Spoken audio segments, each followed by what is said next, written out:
She found out 3 nights before her wedding, not from a spy, not from a rival, from her own reflection in a bridal boutique mirror, while the man she was about to marry stood 20 feet away, laughing with her cousin about the size of her body.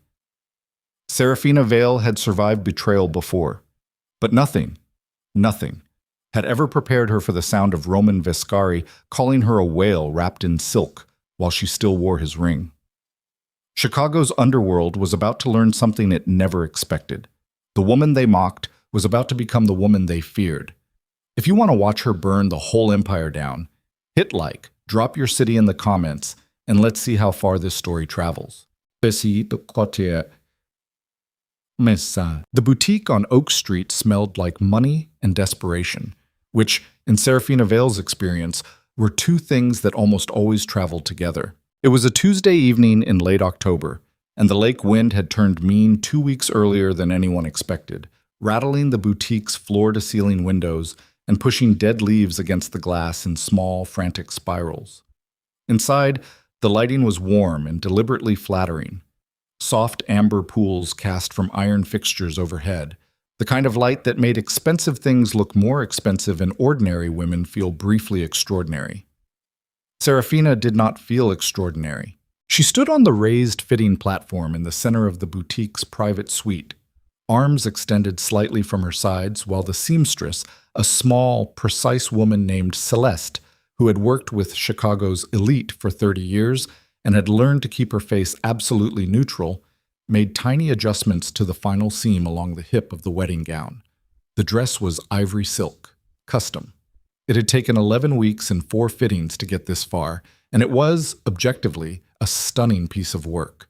Structured bodice, deep sweetheart neckline, a skirt that moved when Seraphina moved, heavy and deliberate, like water finding its level. Seraphina stared at her reflection in the 3-paneled mirror and felt nothing that resembled happiness. She looked powerful. She recognized that much.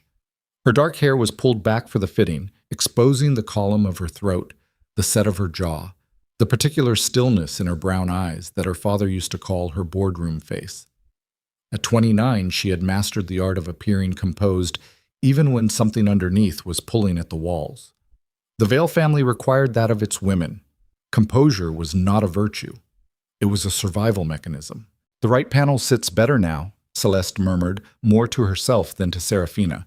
She pressed 2 fingers flat against the fabric just below Seraphina's hip and frowned at something only she could see. "One more adjustment here and we're done." "Take your time," Seraphina said. Her voice came out level, practiced. She was good at that. What she was less good at was ignoring the low murmur of conversation filtering through the partially open door that connected the private suite to the boutique's secondary fitting room.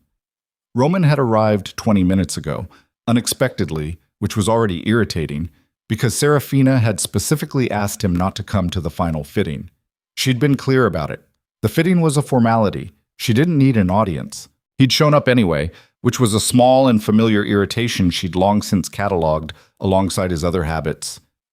The way he checked his phone during dinner, the way he talked over her when other men were in the room, the way he held her hand in public like he was carrying something he hadn't decided whether to keep. Small things. The kind of things a woman told herself didn't matter when the larger arrangement was sound. The Vale Viscari alliance. That was the larger arrangement. 2 criminal dynasties with complementary territories. Her family's shipping empire controlling the Lake Michigan freight channels. His family's distribution network moving product through the South Side corridors. It made strategic sense. It had been discussed at the highest levels of both organizations for almost 2 years before Roman had started courting her in earnest. Seraphina had been clear-eyed about all of it from the beginning. She was not naive about what this marriage was. She had simply allowed herself, in a private and poorly defended corner of herself, to believe that Roman had actually come to want her. Not just the ports, not just the shipping contracts. Her. The conversation through the door got a little louder. She heard Vanessa's laugh first, her cousin's particular bright, careless laugh, the one that had irritated Seraphina since childhood. Then Roman's voice, lower, and something about the shape of it made Seraphina go very still on the fitting platform. "Told you she insisted on ivory," Vanessa was saying, and there was something gleeful in it, something mean beneath the surface. Roman said something Seraphina couldn't quite catch, and then Vanessa laughed again, sharper this time, and said, "She genuinely thinks it's flattering." "It's not about flattering," Roman said. His voice was clear now, closer to the door. "Nothing's going to fix that situation." Seraphina's eyes moved to her own reflection. She kept them there. "She looked at herself in the mirror for 20 minutes at the last fitting," Vanessa said. "I had to stand there and tell her she looked beautiful. I almost felt bad about it." "She's going to be standing next to me in front of 500 people," Roman said, and his voice had dropped into something almost conversational. The casual, thoughtless brutality of a man who believed he was entirely alone. "I've been trying to figure out how to frame it. You know Carmine is going to say something." "What did you tell him?" "That she's got other qualities." Vanessa laughed. "A whale wrapped in silk," Roman said, quieter now, but still perfectly audible, "is still a whale." The words landed in Seraphina's chest like something physical, like a door slamming in a closed room. Celeste had gone completely still. She was crouched at Seraphina's hip with a pin in her hand, and she was not moving, and she was not looking up. And in the amber light of the fitting suite, her face was a careful professional blank. Seraphina stood on the platform. She breathed. She looked at her reflection. The ivory silk, the structured bodice, the careful set of her jaw. And she felt the thing that had been pulling at the walls inside her go very quiet. Not calm. Not acceptance. Something colder than either of those. The thing that came after shock finished burning through you and left behind nothing but clarity. "Celeste," she said. The seamstress looked up. "The dress is perfect." Seraphina reached up and unclasped the back hook at the nape of her neck. "You can go." Celeste rose without a word.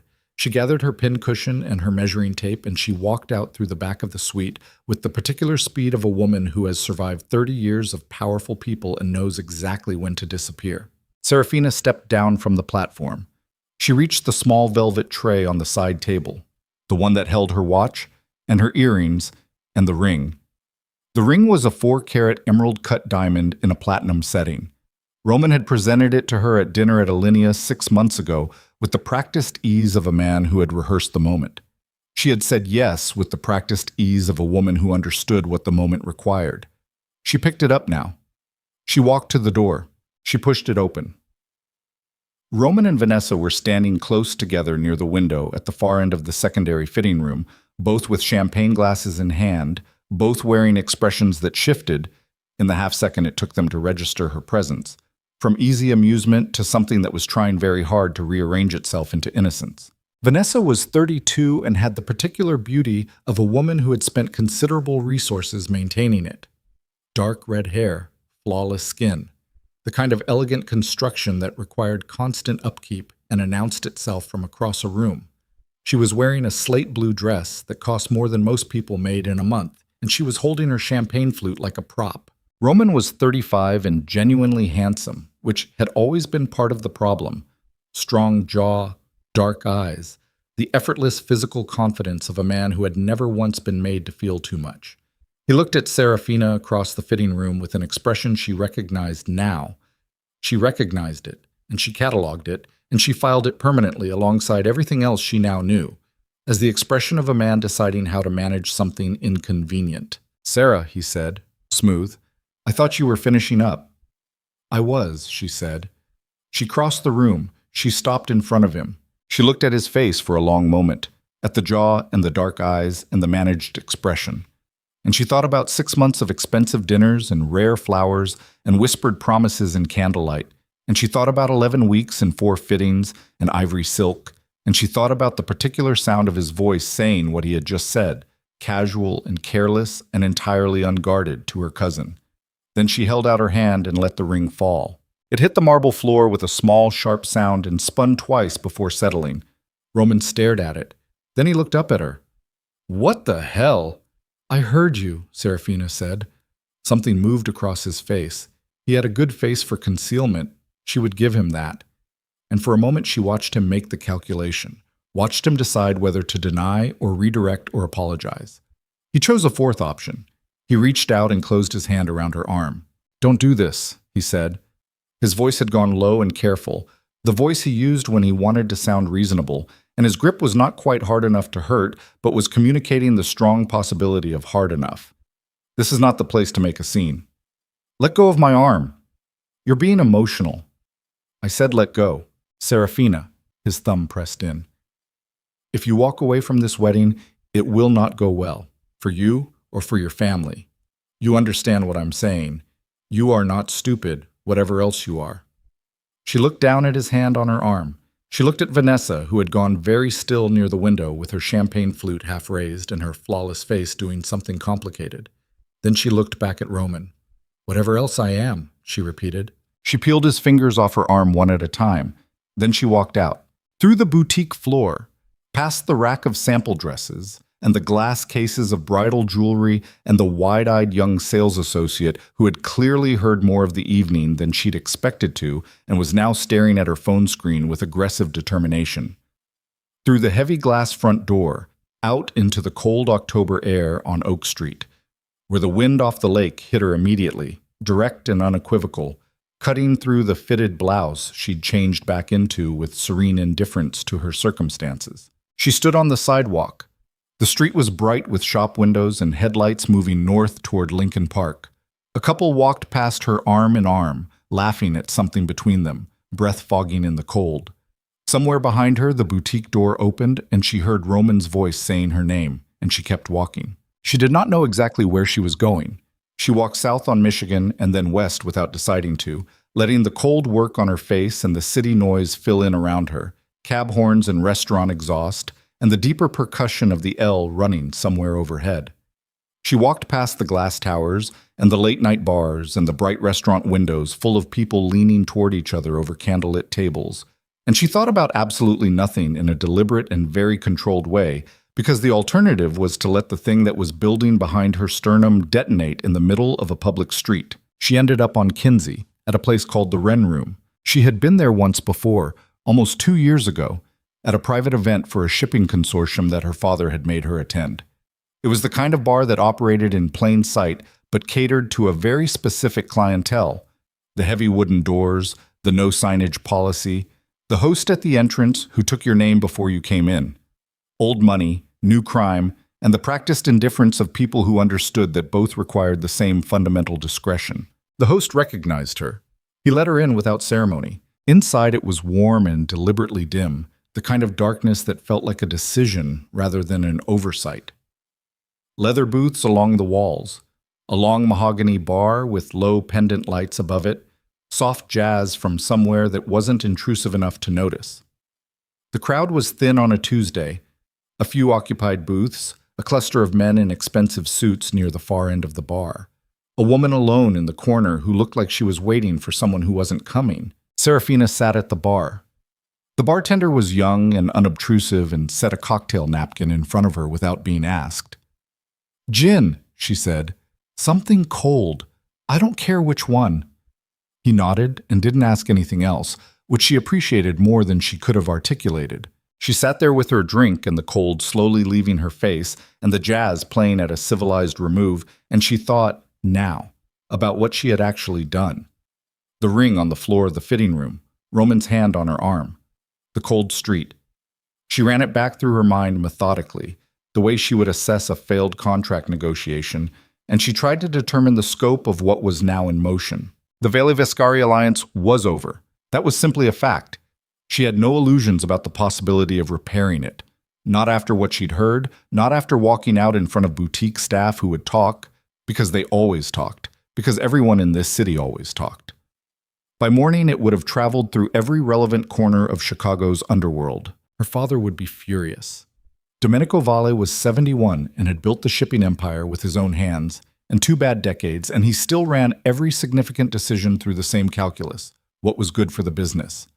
He had approved this alliance with the same frank practicality with which he'd approved every major business decision of his life, and he was not going to receive the news of its collapse with equanimity. Roman's family would be worse. Carmine Vescari was 74 and had the particular bitterness of a man who had been denied things he believed he deserved for most of his adult life. The South Syndicate needed this alliance, needed the Lake Michigan access it would provide. Without the Vale ports, their distribution capabilities were significantly constrained, Carmine would not simply accept the loss. He would look for ways to apply pressure, and he had always been creative about that. And Roman himself. She thought about his hand on her arm, the grip that wasn't quite hard enough but was communicating. Whatever else you are. Seraphina drank her gin. She was on her second drink when she became aware of someone sitting down one seat away from her at the bar. She registered it peripherally and didn't look up. The Wren Room had a policy about unsolicited conversation. It was the kind of place where people came to be left alone in expensive proximity to other people who were also being left alone. And that mutual understanding was part of what you were paying for. But the man who had just sat down did not order a drink. He set both hands on the bar, unhurried, and said, "You walked out." Seraphina looked up. She knew who Dante Moretti was. Everyone in Chicago who operated at her level knew who Dante Moretti was. You would have been a liability to your organization if you didn't. He was 51, though he looked younger in the way that men of extreme physical capability sometimes did. Not soft, nothing about him was soft, but there was a density to him, a settled quality, like something that had been compressed under enormous pressure until it became something harder than what it started as. He was broad through the shoulders in a way that a good tailor could minimize but not erase. Dark hair gone silver at the temples, a face that had been good-looking once and was now something more interesting, a jaw that had taken hits and a nose that had been broken at least once, and a pair of dark gray eyes that looked at you with the particular unhurried attention of a man who had long since stopped needing to perform anything for anyone. He was the head of the North Side outfit. He had been for 11 years since he'd taken control from the Ferretti family in a transition that the newspapers had called a consolidation, and that everyone who was paying attention had understood to be something considerably more absolute. He was the most powerful criminal figure in Chicago, and possibly the most feared man in the upper Midwest, and he was sitting one seat away from her at the bar of the Wren Room, looking at her with those gray eyes like she was something that required careful assessment. "What did you say?" she said. "I said you walked out." He didn't repeat it like she hadn't heard.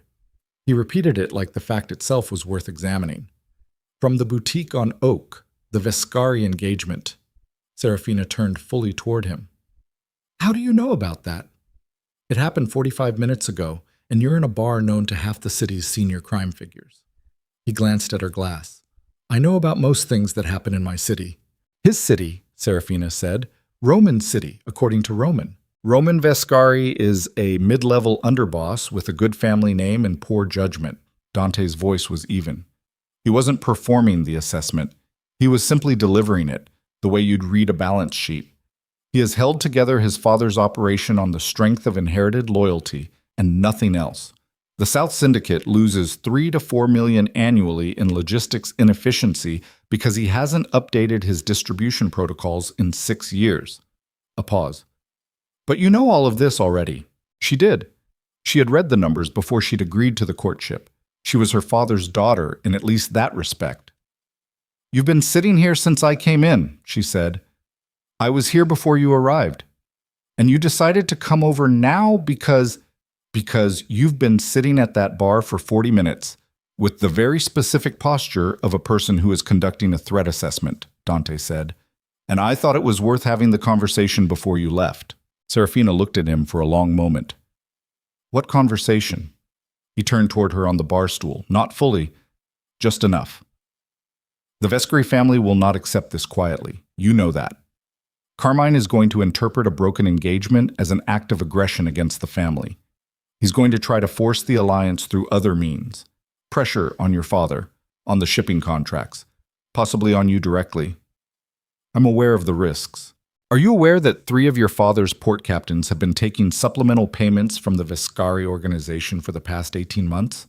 Seraphina went still. Captain Briggs at Calumet, Ferrante at the Monroe facility, and your father's logistics director. Stills. Dante said the names without emphasis. They've been feeding the Vescaris your routing schedules and cargo manifests. Carmine has been building leverage against the Vale organization for a year and a half. He was always planning for the possibility that this marriage didn't hold. The gin in her hand felt suddenly irrelevant. You have documentation. I have documentation. Why are you telling me this? Dante looked at her.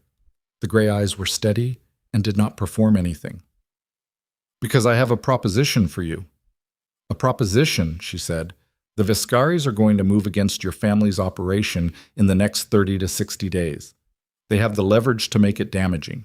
The Vale organization on its own doesn't have the enforcement capability to hold them off without taking significant losses. He paused. The Moretti organization does. You want the ports, Seraphina said flatly. I want an alliance. He didn't flinch from the directness. The North Side has been looking for a controlled Lake Michigan access point for 4 years. Your family's shipping network is the most efficient private freight operation on the water. It makes strategic sense. You could just approach my father. Your father would spend 6 months in negotiation and ultimately accept less favorable terms because he doesn't trust me, and he does trust the established order, which includes the Viscari family. Dante's voice was still even. You walked away from Roman tonight, which means the established order no longer means anything to you. Seraphina set her glass down. She looked at this man, this cold, careful, genuinely dangerous man who had just sat down beside her in a bar and told her things she hadn't known and was now proposing something she hadn't expected. And she ran the same assessment she always ran, the one her father had taught her, the one that stripped everything down to costs and returns and structural logic. He was right about the threat. She had already been calculating it. The 3 port captains were a dimension she hadn't known, and that changed the picture significantly. It meant the Viscaris could compromise her family's operations from inside without a direct confrontation, which was far more dangerous than open hostility, because it was harder to see and harder to stop. He was right about her father. Domenico Vale was brilliant and stubborn and loyal to patterns that had worked for 40 years, which meant he was poorly equipped for situations that required breaking those patterns. And Dante Moretti, whatever else he was, had just demonstrated that his intelligence operation was 2 levels above anything she'd been working with. What exactly are you proposing? She said. He looked at her with those steady gray eyes. Marry me, he said. The bar was quiet around them. The jazz played its soft, indifferent changes. Seraphina sat very still and looked at the man who had just said those 2 words with the same flat, practical register he'd used to describe logistics deficiencies. And she felt the shape of the moment settle into something she recognized as a genuine decision point, the kind where you understood, with complete clarity, that what you chose next would be permanent. She laughed. She couldn't help it. It came out sharp and brief and entirely without humor. You just watched a man who proposed to me out of calculation and convenience cost me 6 months of my life and my entire professional standing in one evening, she said. And your solution is another man proposing out of calculation and convenience. No, Dante said. No what? The situations are not equivalent. They seem remarkably similar from where I'm sitting. Roman wanted your ports and was willing to tolerate you to get them, Dante said. There was no gentleness in how he said it, but there was also no performance of cruelty, just the straight, flat delivery of a fact. I want your ports, and I am interested in you. You don't know me. I know you walked out of that boutique instead of staying, he said. I know you sat at this bar and ran threat assessments instead of calling someone to manage the fallout. I know you've been listening to everything I've said tonight with the specific quality of attention of someone who is actually thinking rather than just processing. A pause. I've been watching your family's operation for 2 years. I've read your quarterly logistics reports. I know what you built in the Calumet expansion without your father's help. I know you renegotiated the Aldrich contract 3 months ago and saved your organization $400,000 in annual overhead that your father didn't know was leaking. He looked at her directly. I know you're the reason the Vale organization is worth having an alliance with. Seraphina was quiet. The thing he'd said was not a compliment delivered to soften her. It was an assessment, delivered in the same register as everything else he'd said, and that register was, she recognized this, respect. The functional, undecorated kind. The kind that didn't require the recipient to be smaller or easier or more manageable. She had not received very much of that kind in her life. This is still insane, she said. Yes, he said. A merger would achieve the same strategic outcome. A merger is a business arrangement that either party can exit, Dante said. Given what Carmine Viscari is prepared to do to your family's operation, you need something he can't break. He will not move against a Moretti marriage. The cost is prohibitive.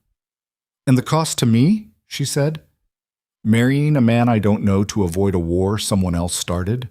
Dante was quiet for a moment. Then he said, I won't pretend the circumstances are ideal, but I'll tell you what I told you before, and I mean it the same way both times. You haven't told me anything before, Seraphina said. We've never spoken. No, he said, but I'll tell you now. He looked at her, and the gray eyes were absolutely level. You are not too much. The men who've been in your life have simply been too weak to stand beside you. The bar was quiet. Seraphina felt something happen in her chest that she did not immediately have a name for. Not warmth, exactly. Something harder than warmth. Something that felt like a hinge releasing on a door that had been locked for a long time. She looked at him for a long moment. Then she picked up her gin and finished it and set the glass down. I want the documentation on the port captains tonight, she said. I want a full written proposal. Terms, timeline, structural arrangement by 6 tomorrow morning. I want my own lawyer present for any formal agreement, and I want right of first approval on every decision that affects Vale shipping operations. Those are non-negotiables. Dante looked at her. Something moved at the corner of his mouth. Not quite a smile, but the suggestion of one, quickly contained. Anything else? He said. Yes, Seraphina said. She stood, reaching for her coat. If you're lying to me about any of it, the port captains, the Viscari threat, any of it, I will burn your organization to the waterline, and I will not lose a night of sleep over it. She looked at him steadily. I believe you, Dante said. She held his gaze for one more beat. Then she put on her coat, buttoned it against the October cold she was about to walk back into, and walked toward the door. She had made it 4 steps when his voice came from behind her, still even, still unhurried. Seraphina. She stopped. Didn't turn. The documentation will be at your hotel by midnight, he said, and the proposal will be on your table by 5:30. She walked out into the cold. On the street, the wind hit her face, and the city noise rushed back in, and she stood for a moment with the weight of the evening pressing down on her from every direction. Roman's voice through the door, the rings spinning on the marble floor, the gray-eyed man in the bar saying things that sounded like respect, and proposing something that sounded like madness. And she breathed through it, steady and deliberate, the way she'd learned to breathe through things that were too large for immediate processing. Then her phone buzzed. She pulled it out. A text from an unknown number, no name, just an address on the north side and 2 words beneath it, documentation, midnight. Then, a second later, a second text from the same number, and this one said nothing at all. Just a photograph. Clear, time-stamped, taken inside what appeared to be a private meeting room. 3 men she recognized, her father's logistics director, Stills, Captain Briggs, and across the table from them, a man she recognized as Carmine Vescari's consigliere. On the table in front of them, a document. She couldn't read the full text from the photo, but she could read the header, clear and damning in the overhead light of that room. Vale Shipping. Contingency Access Framework. Seraphina stared at the photograph for a long moment. Then she put her phone in her pocket and started walking north, into the cold and the city noise and the October dark, toward the decision she'd already made, even if she hadn't said it out loud yet. Behind her, somewhere on Oak Street, a diamond ring was still lying on the floor of a bridal boutique. Ahead of her, Chicago's skyline burned against the black sky, indifferent and enormous and full of things that were about to change. She was 3 blocks away when her phone buzzed again, this time the number she recognized. Roman. She looked at the screen for 1 full second. Then she put the phone back in her pocket without answering and kept walking, and the cold wind pushed at her back like something impatient, like the city itself was trying to tell her something she was only just beginning to understand. The documentation arrived at 11:47 p.m., not slipped under the door, not left with the front desk. A knock. Precise. 3 beats. Nothing rushed. And when Seraphina opened the door of her suite at the Langham, there was a man she didn't recognize standing in the hallway, holding a manila envelope with the particular stillness of someone who had been trained to occupy space without drawing attention to it. Medium height, dark jacket, a face that communicated nothing and intended to. He held out the envelope. She took it. He left without speaking. She stood at the window with the city spread out below her and read through the documentation for an hour and 40 minutes. Photographs. Financial transfers. Routing schedules with handwritten annotations and a margin she recognized as Still's script. She'd seen enough of his notes over 5 years to know the particular slant of his sevens. Cell phone records, partially redacted but with enough intact to establish pattern. Meeting transcripts.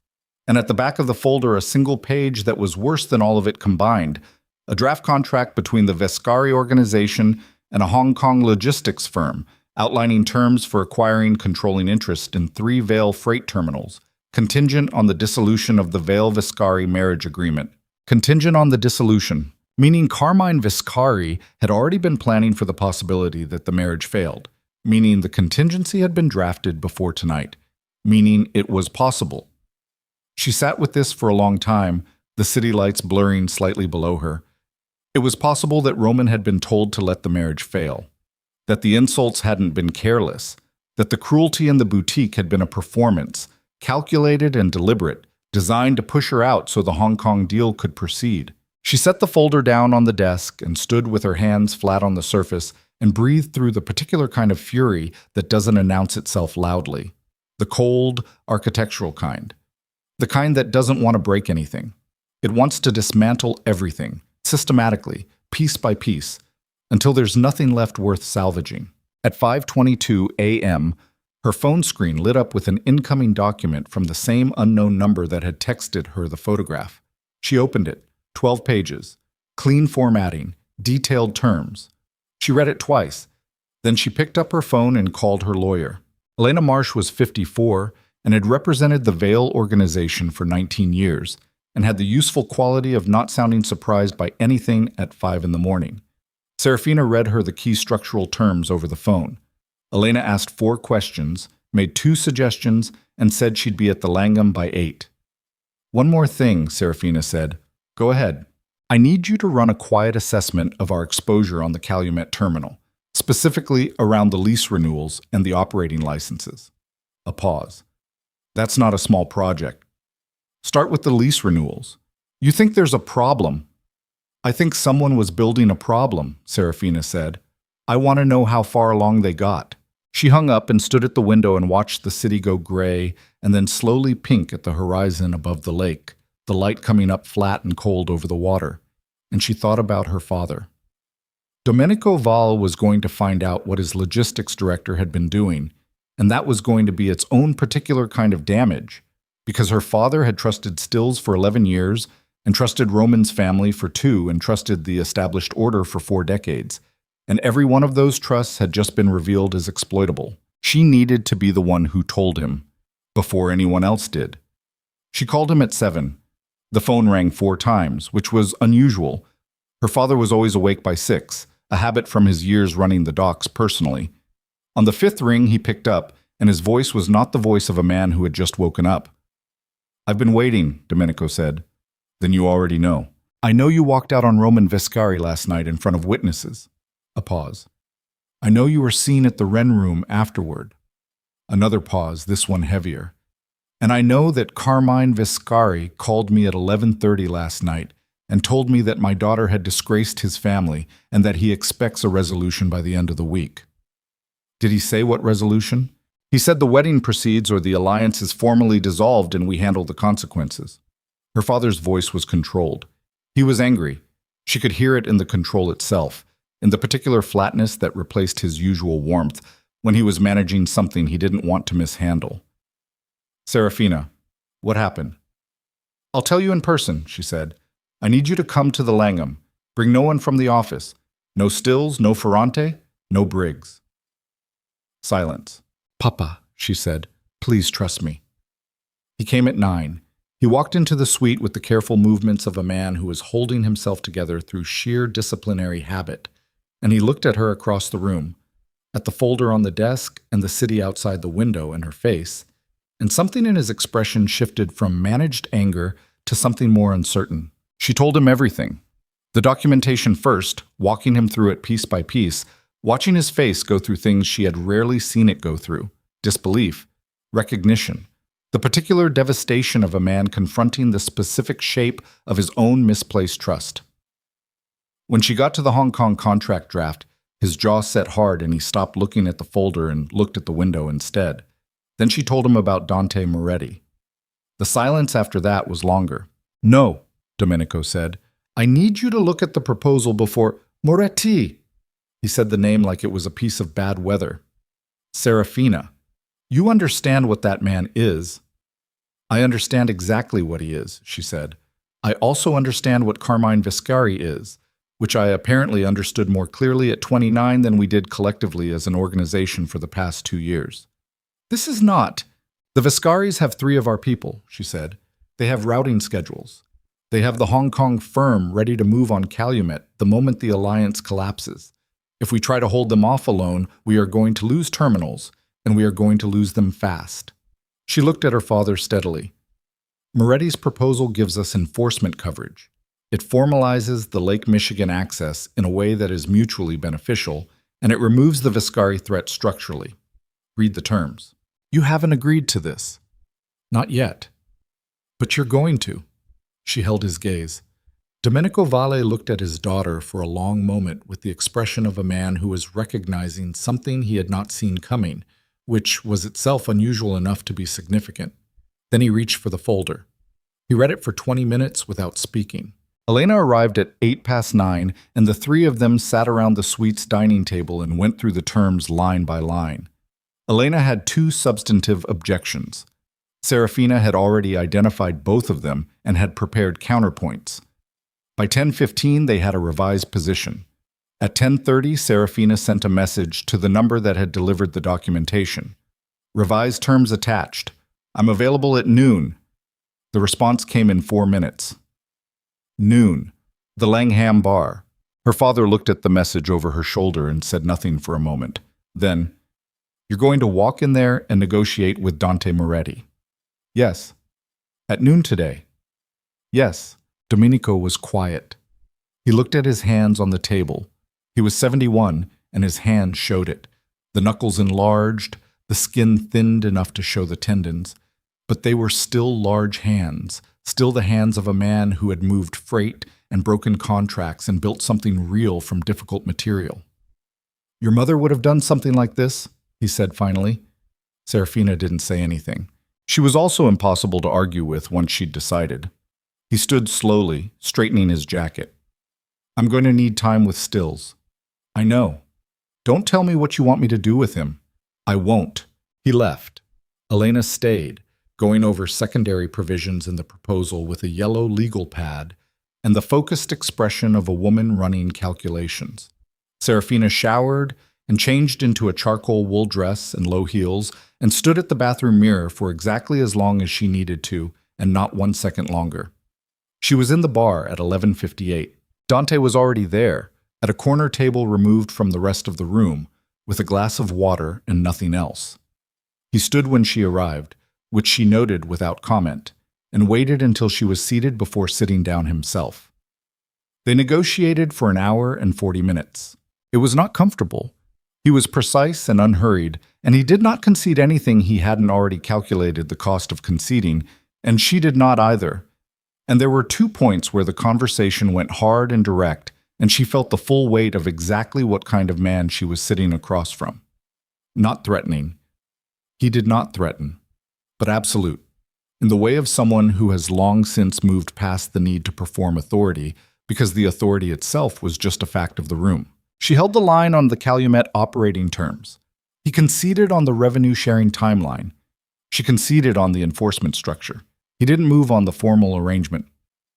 "The marriage," she said, when they were down to that single remaining term. "Yes." "You understand this is not conventional." "Nothing about your current situation is conventional," he said. "I want it in writing that the Vale organization retains full operational autonomy. All shipping decisions remain mine. No Moretti personnel in Vale management roles without my explicit approval." "Agreed." "I want a private agreement that supersedes any formal arrangement. Between us, not the organizations." He looked at her. "What does that cover?" "It covers the fact that I am not a strategic asset," she said. "I am a person making a calculated decision under difficult circumstances, and I am doing it with full awareness of what it is and what it isn't. I don't need it dressed up as something else. But I need it acknowledged." Dante was quiet for a moment.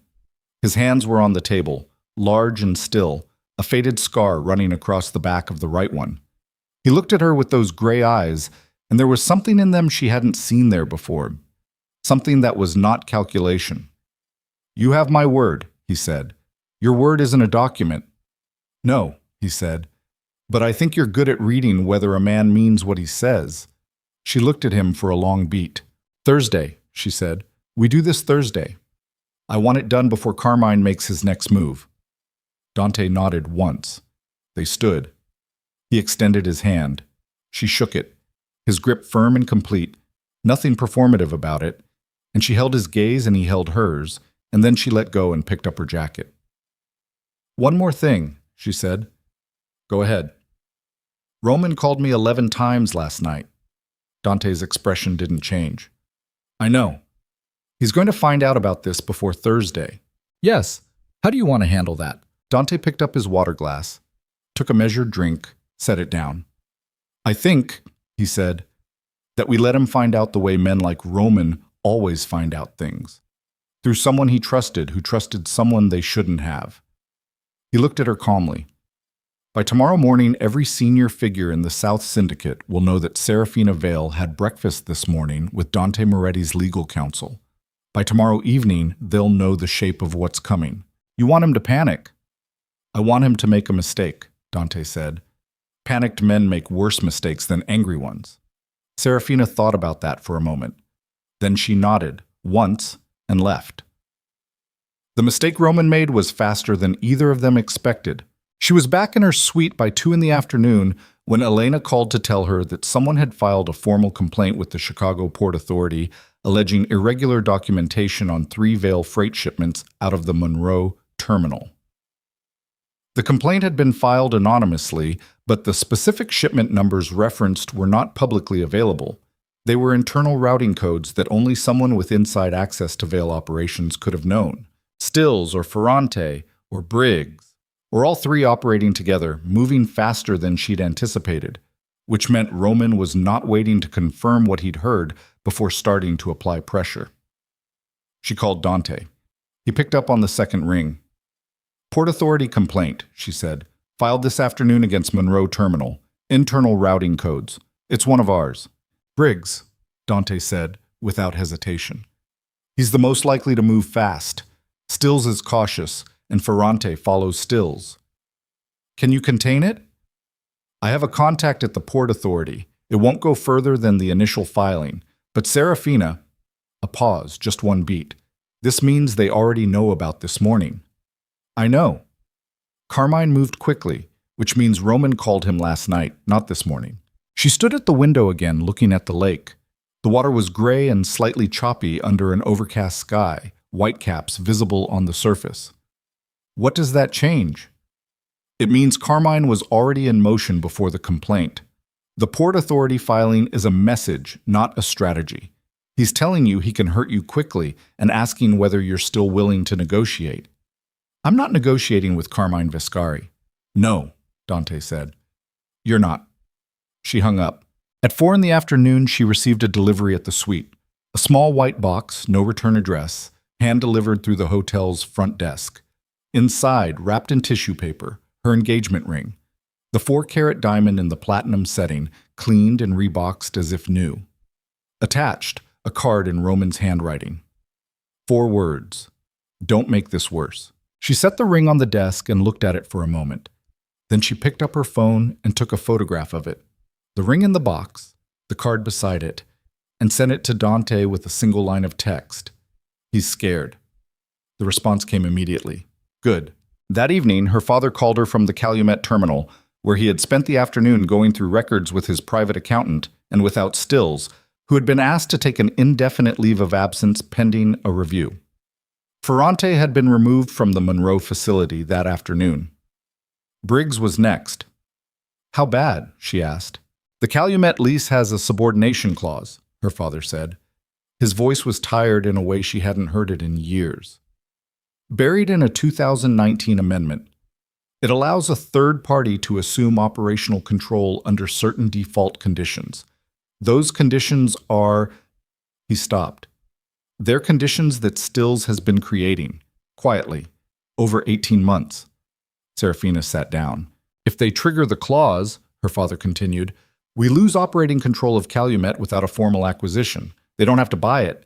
They just have to trigger the default, she said. Yes. How close are they to the threshold? Accountant says 2 to 3 months. She pressed her fingers against her eyes. Okay, Seraphina. Her father's voice shifted. It was still tired, but it carried something else now, something that took her a moment to identify. The Moretti agreement. The terms you showed me. Yes. He agrees to cover Calumet exposure, enforcement coverage on any Vescari action against Vale assets, including terminal operations. She kept her voice level. It's in Section 4. A long pause. Thursday, her father said. You said Thursday.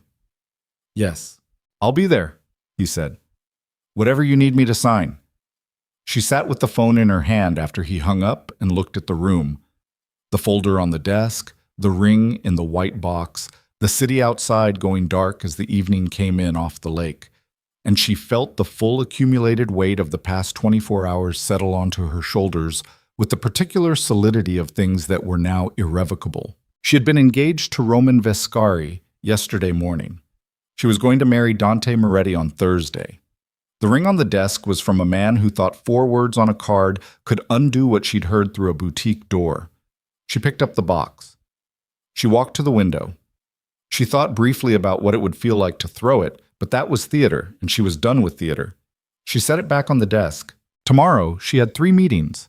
Elena at 8, her father and the accountant at 10, and a conversation she was not looking forward to with her cousin Vanessa, who had called twice and texted 6 times and whose messages had moved progressively from breezy to defensive to something that read like the early stages of panic.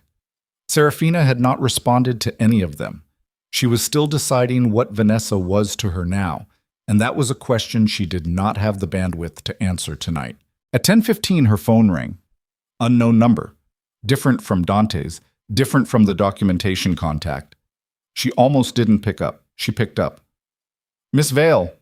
A man's voice. Older, deliberate. This is Carmine Vescari. She said nothing. I understand you've been having an eventful couple of days, Carmine said. His voice was the voice of a man who believed patience was a weapon. I wanted to offer you the opportunity to have a conversation before things proceed any further in a direction that would be unfortunate for everyone. How did you get this number? I get most things I want, Miss Vale. That's the point I'm making. A pause. My son behaved poorly. I'm prepared to acknowledge that. I'm also prepared to discuss a revised arrangement that addresses your concerns. My concerns? She said. Roman is willing to... Mr. Vescari, Seraphina said. Her voice was steady and quiet. I am not going to marry your son. That decision is final, and it was made before I knew about the subordination clause in the Calumet lease, before I knew about the Hong Kong logistics firm, and before I knew about the 3 members of my organization your people have been paying for 18 months. She let that land. I'm telling you, I knew none of that when I walked out. I walked out because of what your son said about me. Everything else I found out afterward. Silence. Now I know everything, she said, and I am still not going to marry your son. Miss Vale. His voice had changed. The patience was still there, but something underneath it had hardened. You should think very carefully about what you're putting in motion. I have thought carefully, she said. I've been thinking since 11 p.m. last night, and I haven't stopped. I'm very good at it. You are a young woman who is making a decision based on wounded pride. Good night, Mr. Vescari. She ended the call. She set the phone on the desk and stood very still for a moment, and then she walked to the minibar and poured 2 fingers of whatever whiskey was in there without looking at the label, and she drank half of it standing up, and she breathed. Her phone buzzed, a text from Dante's number. Carmine called you. She stared at it. Then, how do you know? His phone is monitored, has been for 8 months. A pause. The typing indicator appearing and disappearing twice before the message came through. What did you say to him? She thought about it for a moment. Then she typed back, I told him I knew everything, and I was still not going to marry his son. The response came after a longer pause than usual. Word for word. Close enough. Another pause. Then, that was either very good or the beginning of a serious problem. I'll know which by morning. Seraphina looked at the message. She typed, "You'll tell me either way." "Yes," he wrote back. And then, after a moment, "Get some sleep." She almost laughed. She finished the whiskey instead and turned off the desk lamp and stood at the window for the last time that night, looking at Chicago's skyline reflected in the lake. And she thought about Thursday, the shape of it, the weight of it, the permanent and specific thing she was going to do.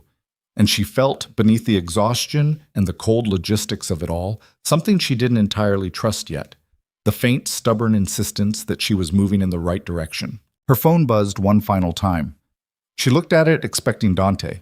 It was a text from an internal Vale organization number she recognized as belonging to Marco, her father's head of physical security at the Calumet facility.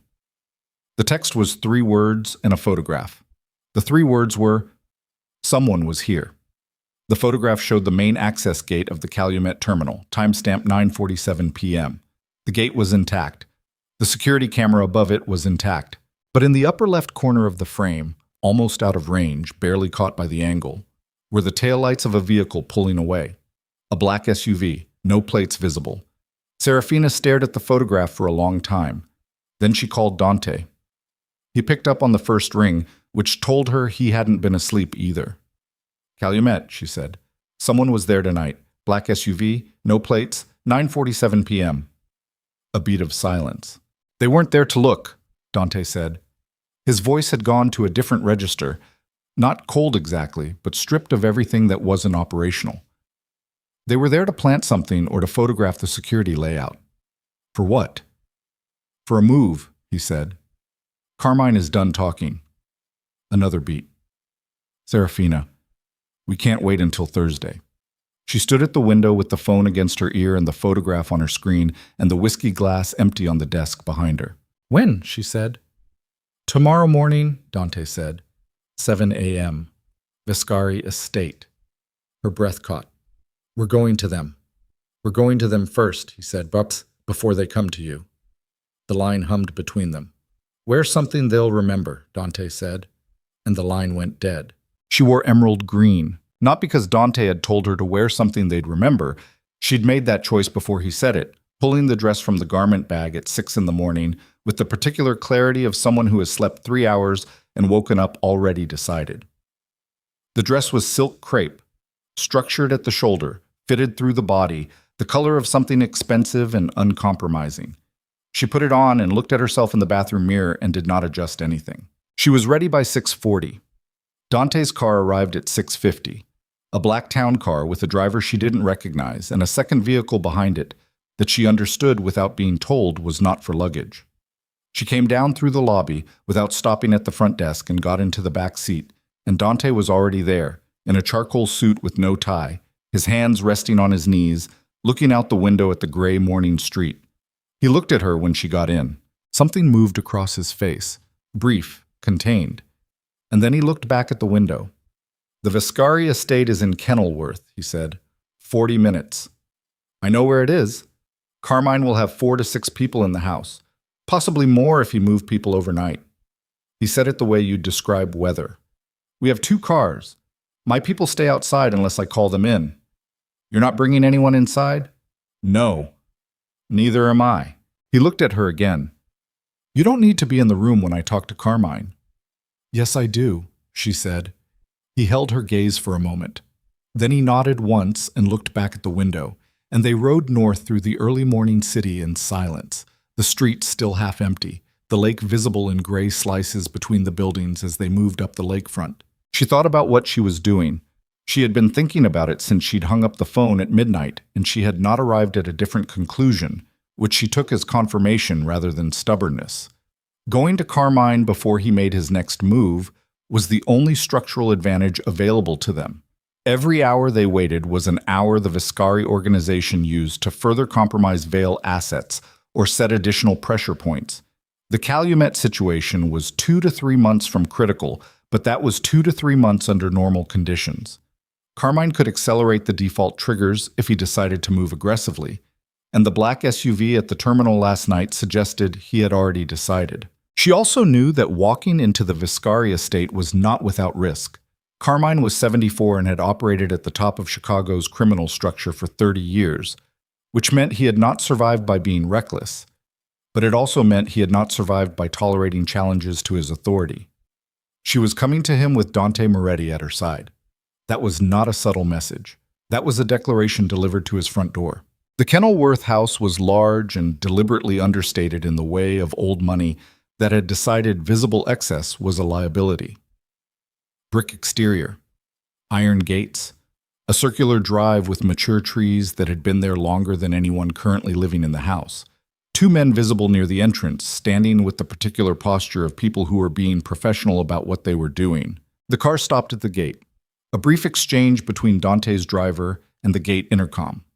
A pause that lasted long enough to communicate that the people inside were deciding something. Then the gate opened. They walked to the front door together. Dante didn't touch her. No hand at the small of her back, no performed intimacy. And she was glad for that. This was not a moment for performance. The door was opened by a man she recognized as Sal Mancini, the Viscari family's consigliere. He was in his 60s, trim, with the permanently watchful expression of a man who had spent decades managing other people's problems. He looked at Dante. He looked at Seraphina. He did not look surprised, but something behind his eyes was doing rapid and unhappy calculations. "Mr. Moretti," he said. "Miss Vale." He stepped back. "Mr. Viscari is in the study." They followed him through the house. It was a house that communicated a specific kind of history: dark wood paneling, framed photographs in formal groupings, the smell of old furniture and forced air heat. A house that took itself seriously. Seraphina had been here twice before, both times with her father, both times for dinners that had been professionally cordial and had communicated absolutely nothing of what was actually being negotiated. The study was at the back of the house, overlooking a winter garden. Carmine Viscari was standing at the window when they came in, which told her he'd been watching the drive. He was a large man gone heavier with age, broad through the chest and shoulders, with white hair cropped close, and a face that had the particular density of someone who had held power for a very long time and had organized his entire physical self around never appearing uncertain. Roman was in the room. That was the first thing that went wrong. He was standing near the fireplace. Not sitting, standing, which meant he'd been pacing and had stopped when he heard them coming. He was in a dark suit that looked like it had been put on in a hurry, and his face had the specific quality of a man who had not slept and was running on something that was not quite anger and not quite fear but was doing the work of both. He looked at Seraphina. Then he looked at Dante. Something happened in his jaw. Carmine turned from the window. He looked at them both with the careful assessment of a man running a calculation he'd been running since the gate call.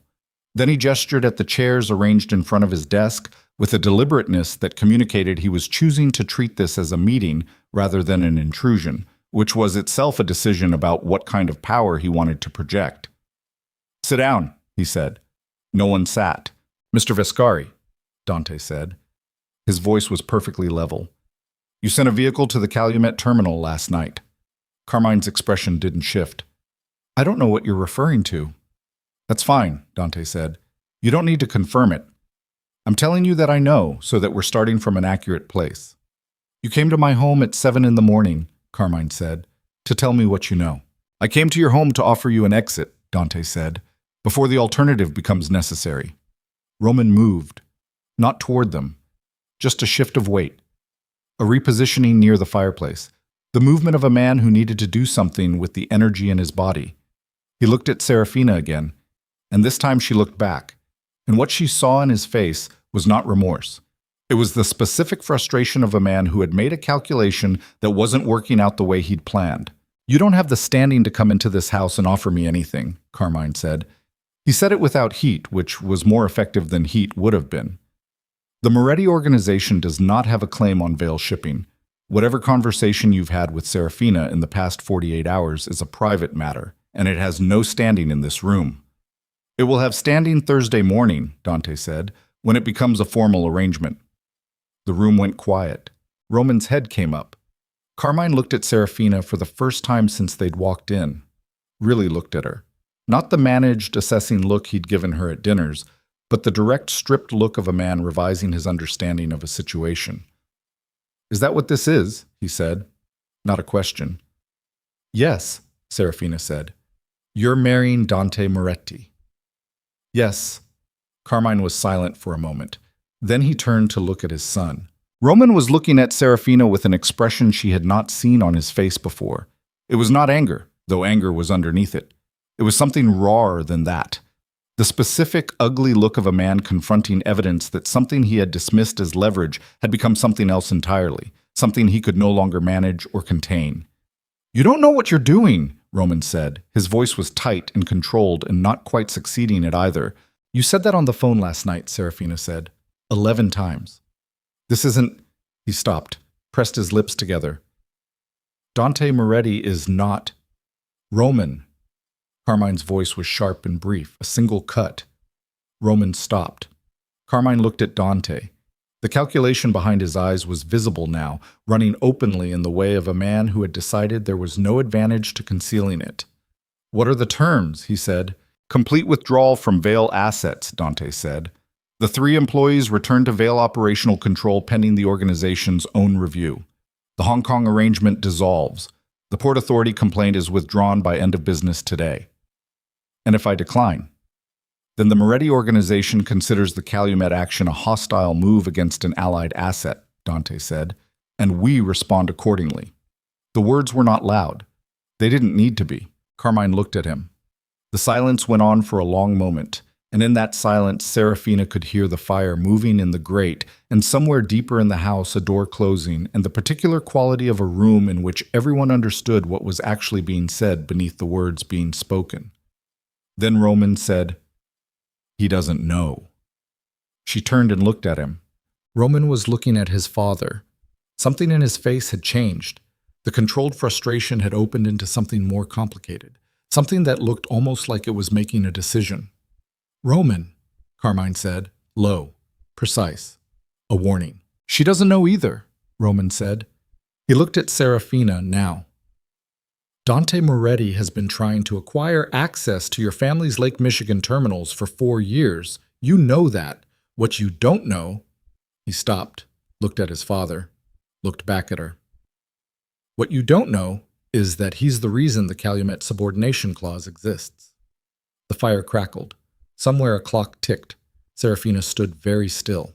The 2019 amendment, Roman said, the one with the clause buried in it. Stills didn't write that for us. His voice was steady now, almost relieved, the voice of a man who had chosen a direction and was committed to it. He wrote it for Moretti. He's been Moretti's man inside your organization for 3 years, not ours. We found out 8 months ago. We flipped him, paid him more, told him to keep feeding Moretti bad information. But the clause was already in place. A pause. Dante Moretti built the mechanism to take Calumet 2 years before we found it. He was just waiting for the right moment to use it. The room was absolutely silent. Seraphina did not look at Dante. She could feel him beside her, the stillness of him, the particular quality of a man deciding how to handle something. And she did not look at him because she needed to think, and looking at him would stop her from thinking. She looked at Roman instead. "Why are you telling me this?" she said. Her voice came out level. She was grateful for that. "Because you're about to make the biggest mistake of your life," he said. "And because..." He stopped, ran one hand through his hair, a gesture she had seen him make before, a real gesture under the managed surface. "Because what I said about you in that boutique was... I was wrong. And I know that doesn't fix it, but I'm not going to let you walk into something worse because of what I did." Seraphina looked at him for a long moment. Then she looked at Carmine, whose expression had gone completely unreadable. Then she looked at Dante. He was looking straight ahead, not at her, not at Roman, at some neutral middle distance. His hands were at his sides. His face was the face she had seen across the table at the Wren Room, at the Langham Bar, controlled, certain, stripped of performance. But something in the set of his jaw was different. "Is it true?" she said. He didn't answer immediately. In that half-second of silence, she felt the floor of the past 48 hours shift beneath her. The documentation, the proposal, the negotiation, the gray eyes that had said things that sounded like respect. And she felt something in her chest that she identified with cold precision as the specific sensation of having been managed. Stills worked for me, Dante said. Yes. The room held its breath. The clause was my mechanism, he said. That's also true. And the documentation you gave me. Her voice was very quiet. The photographs of the meeting, the contract draft. All accurate, he said. The Viscari organization did turn Stills. He was feeding me their information for the past 8 months and feeding them mine. What I gave you was real. But the original architecture was mine, he said. Yes. She looked at him. She looked at him with the full force of what she was currently feeling, which was considerable, and she made herself do it with her face still, because the alternative was to let this room see something she was not prepared to give it. You built the threat, she said, and then you offered to protect me from it. Yes. One word, flat and complete, without deflection. Roman made a sound that was not quite a laugh. Carmine said nothing. Get out of my way, Seraphina said. She walked to the door. Her heels were loud on the hardwood floor, and she didn't soften them. She walked through the study door and through the hallway with its dark paneling and its framed photographs and its smell of heat and old wood, and she walked through the front door and out into the cold Kenilworth morning, where the November air hit her face and the sky was low and white, and the drive was empty except for the 2 cars and the men beside them who watched her come out with carefully neutral expressions. She walked to the second car, not Dante's car, the follow vehicle, and she looked at the driver. Take me back to the city, she said. Ma'am, I said take me back to the city. The driver looked past her shoulder. She turned. Dante had come out of the house behind her.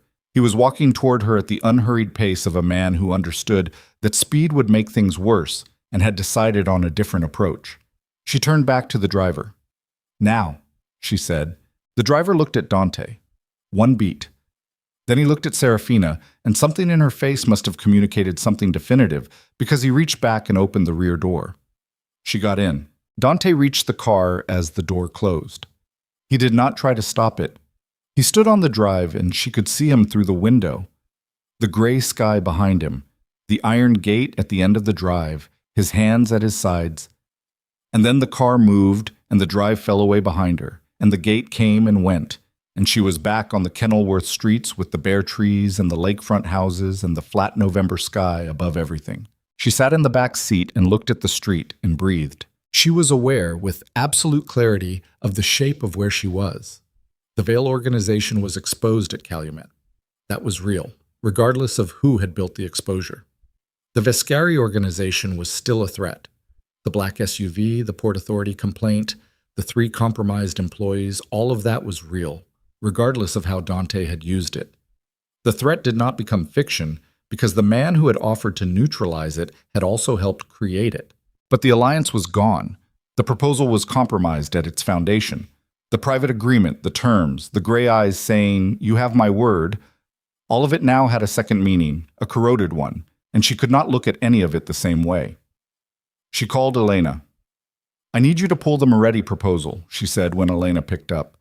"All copies. Send nothing further to their counsel." A pause. "What happened?" "I'll explain later. I need you to pull it first." "Done," Elena said. Later, she said, and hung up. She called her father. He picked up immediately. "Where are you?" "On my way back from Kenilworth." A silence that carried considerable weight. "You went to Carmine." "I went with Dante. Something came up." She paused. "I need you to meet me at the Langham in an hour. Bring the accountant. Bring the original 2019 Calumet amendment. The amendment, the full amendment with all exhibits. Every page." She pressed her fingers against her eyes for a moment. "And Papa, don't bring anyone from the legal team who has worked with Stills in the last 3 years." Silence. "How bad?" her father said. She thought about Dante's voice in the study. The clause was my mechanism. Yes. She thought about the documentation delivered at midnight, accurate and damning and perfectly positioned. She thought about a man who had said you are not too much in a bar at 2 a.m. and had meant it as an instrument as much as anything else. "I don't know yet," she said. "That's what I need to find out." She stared out the window as the car moved south on Sheridan, the lake appearing and disappearing on her left, gray and cold and indifferent. Her phone buzzed in her hand. She looked at the screen. Dante. She declined the call. It rang again 20 seconds later. She declined it again. Then a text. It wasn't only strategy. She stared at the message. Then she put the phone face down on the seat beside her and looked at the lake, and did not pick it up again. The accountant's name was Gerald Foss, and he had been doing forensic financial work for the Vale organization on a consulting basis for 6 years, which meant he was not in the regular payroll structure and had not been part of the compromised inner circle. He arrived at the Langham suite at 9:10 with a hard-sided briefcase and reading glasses pushed up on his forehead and the look of a man who had been called in on short notice and had already started working on the train. Seraphina's father was already there when she arrived, sitting at the suite's table with the original Calumet Amendment open in front of him. He looked up when she came in, and she saw in his face what she'd heard in his voice on the phone, the specific weariness of a man confronting the possibility that he had been outmaneuvered in a way he hadn't seen. She sat down. She took the amendment and turned to the 2019 exhibit, the subordination clause. She read it again, this time with Foss looking over her shoulder, and this time she was looking for different things, looking for the architecture of it, the specific construction of the default conditions, the particular language that would tell you something about who had written it. Here, Foss said, after 4 minutes. He put his finger on a paragraph midway through the clause. This indemnification carve-out. This is not standard Vale drafting language. Your organization uses a specific form for indemnification language that goes back to... He flipped to another section. Here, this is your standard form. Compare the structure. Seraphina compared the structure. The 2019 clause used different language, not dramatically different. Different enough that you'd have to be looking for it. Different in the specific way of something that had been grafted onto the document from outside. Incorporated carefully enough to match the surface, but not carefully enough to match the deep architecture. Who drafted the 2019 amendment? She asked. Her father looked at her. Stills brought it forward. He said it was a recommendation from the Port Authority legal team for updated compliance language. And your lawyers reviewed it. One lawyer reviewed it, a junior associate at Kettner and Marsh. He paused. Who has since left the firm? Seraphina sat back. Foss was still looking at the document. The carve-out creates a specific trigger condition that almost no normal operating circumstance would generate, he said slowly. Except one. He looked up. If you have a customs hold on more than 15% of your active Calumet shipments simultaneously, it triggers a review period during which a third party with a documented logistics interest can petition for interim operational control. A customs hold, Seraphina said. A coordinated customs hold, Foss said, on 15% of active shipments at one time, which is not something that happens organically. It would have to be arranged. Through someone with access to routing schedules, Seraphina said, and a contact at customs enforcement, her father said. They looked at each other. He was going to manufacture the trigger, Seraphina said. Stills provides the routing schedules. Someone inside customs flags the shipments. 15% simultaneously go on hold.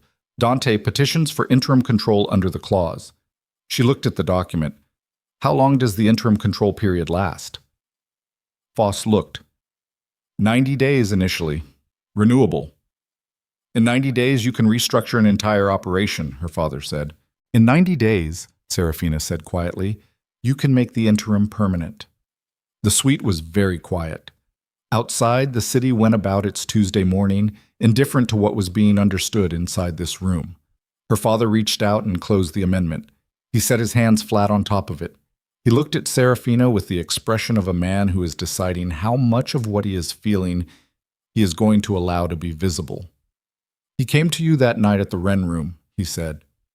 Yes, he knew you'd be there. He was there before I arrived, she said. I walked in and he was already there. Her father said nothing. She thought about the bar, the amber light and the jazz and the specific unhurried quality of a man who had been waiting. The documentation delivered at midnight, the photographs, the financial transfers, the meeting transcripts, all accurate, all real, all perfectly chosen to point her toward exactly the decision he wanted her to make. She had told herself she was clear-eyed. She had run the numbers and assessed the risk and made the logical choice.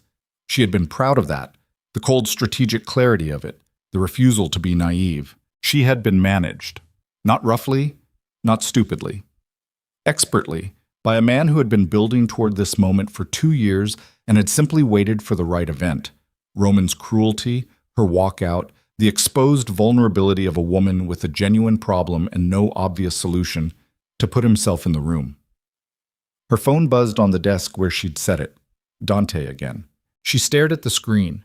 The call went to voicemail. Then, after a moment, a text appeared beneath the missed call notification, and this one was longer than the others. The clause is real and so is the threat. The Viscari organization has a customs contact. Name is Fowler, GS-14, O'Hare facility. He was activated last night. They are planning to trigger the hold within 72 hours. You need to move on Calumet before they do or you lose it. I know you don't trust me right now. Do it anyway. She read it twice. Then she set the phone down and looked at her father and Foss across the table. How quickly can we restructure the Calumet operating agreement to remove the subordination clause? She said. Foss took his glasses down from his forehead and put them on. With the right legal team, 48 hours minimum. Realistically, 72. We have 72 hours, she said, maybe less. To do it alone, her father said carefully, without, yes, she said, alone. He looked at her for a moment, then he looked at Foss. What do you need? Foss opened his briefcase. For the next 4 hours they worked.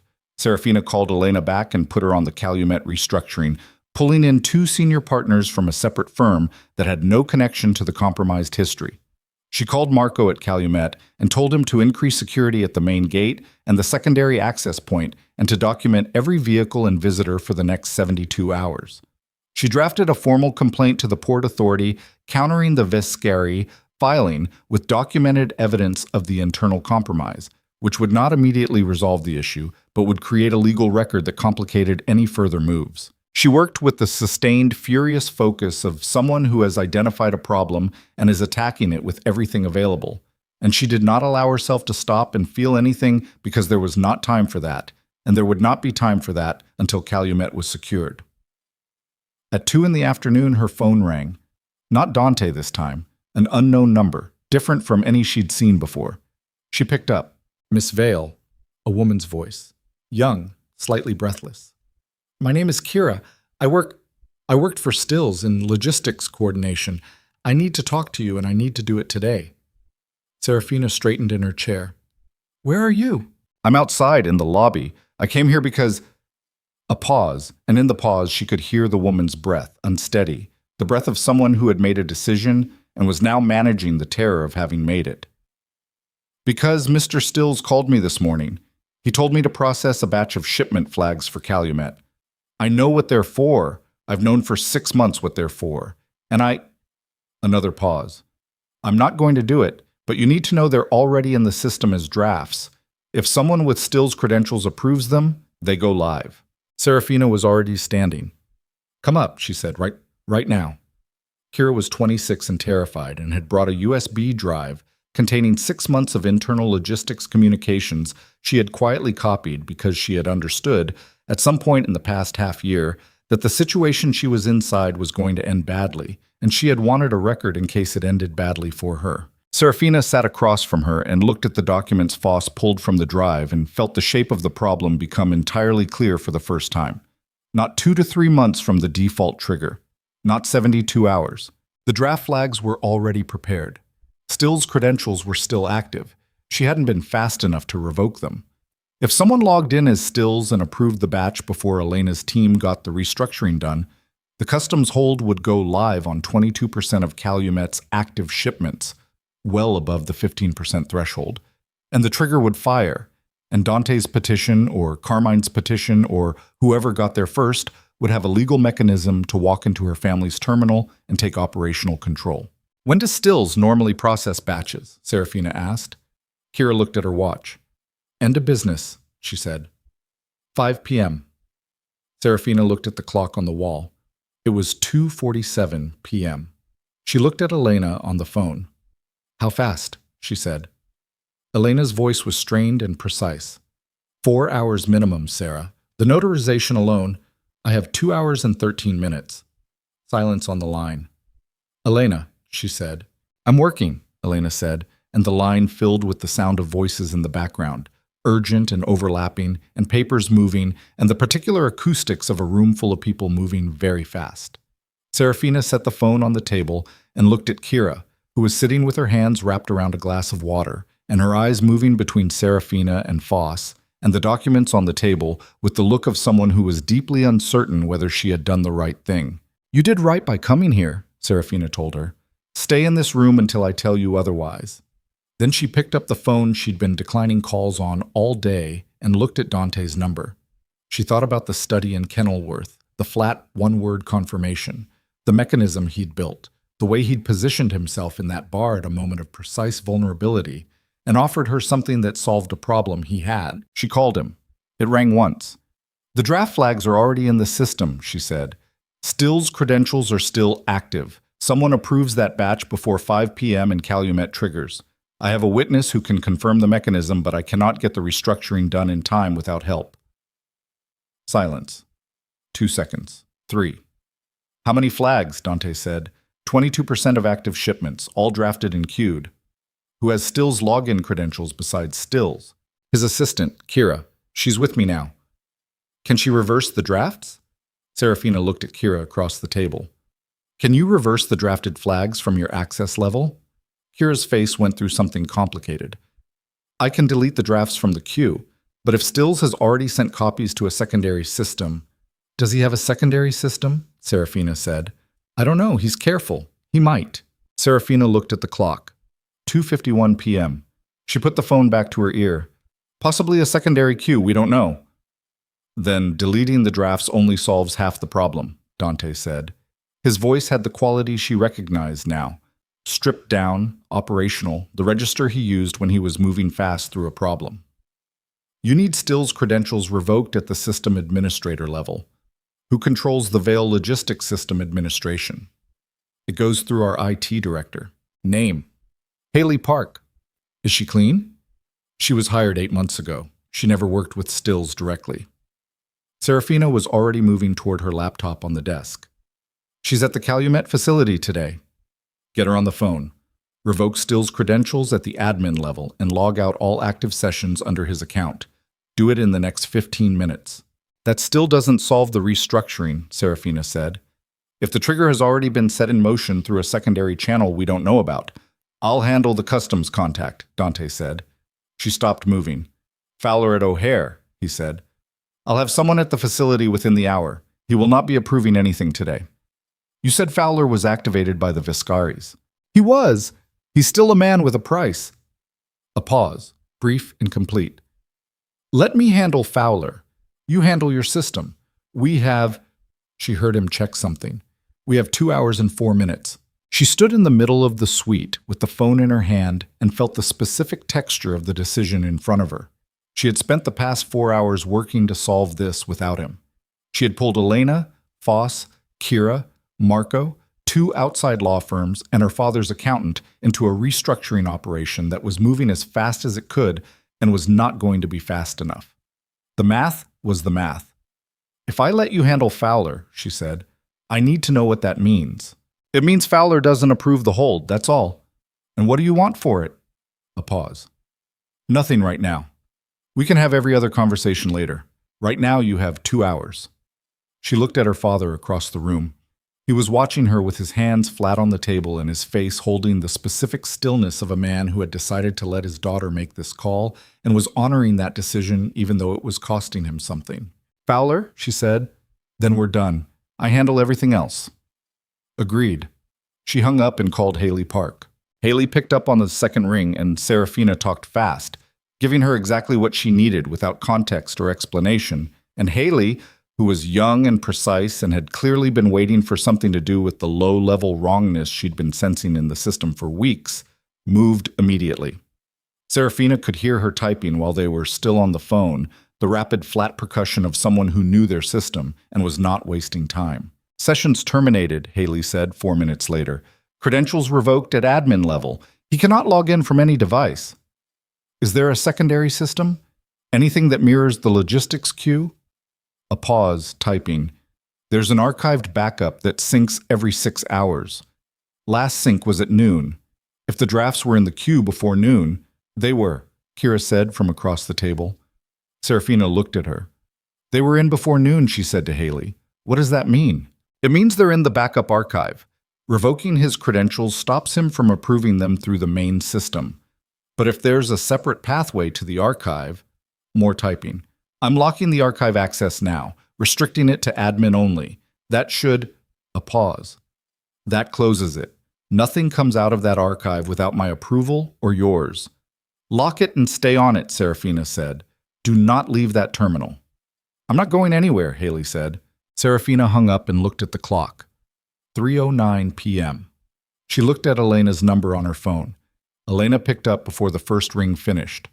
We're at the notarization stage, Elena said immediately before Seraphina could speak. I've got a mobile notary coming to the office. 40 minutes? Maybe 35. The filing itself. Electronic submission to the Port Authority. Once it's notarized and signed, the filing takes 8 minutes. The amendment goes on record as superseded. A beat. Sarah, even if we file by 4:30, there's a review period before it's officially. How long is the review period? 48 hours standard, but the filing creates a legal encumbrance on the clause the moment it's recorded. Anyone trying to use it during the review period is acting against a document of record, which creates liability, Seraphina said. Significant liability. A court would freeze any action taken against the clause during review. Elena's voice was strained but certain. If we get this filed before 5, you're protected. Not permanently, not finally, but protected enough. File it before 5, Seraphina said.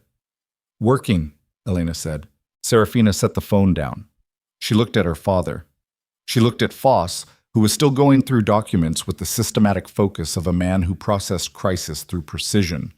She looked at Kira, who had stopped looking terrified and had started looking like someone who had made a choice and was living inside it. What do you need from me? Kira said. A written statement, Seraphina said. Everything you know. Dates, instructions, the names of anyone Stills communicated with about the flag batches. Everything. She slid a legal pad across the table. Start writing. Kira pulled the pad toward her and picked up the pen and started writing, and her handwriting was small and quick, and she did not stop to think between sentences, which meant she had been holding this for a long time, and it was coming out fast now that there was somewhere for it to go. Seraphina walked to the window. The lake was the same gray it had been all day, low sky pressing down on the water, November doing what November did. She stood there and let herself feel, for 30 seconds, the full accumulated weight of the past 18 hours. The study in Kenilworth, Dante's flat confirmation, the drive back through the bare tree streets, the documents on the table, the clock moving, and then she put it down and turned back to the room. Her phone rang at 3:34 p.m.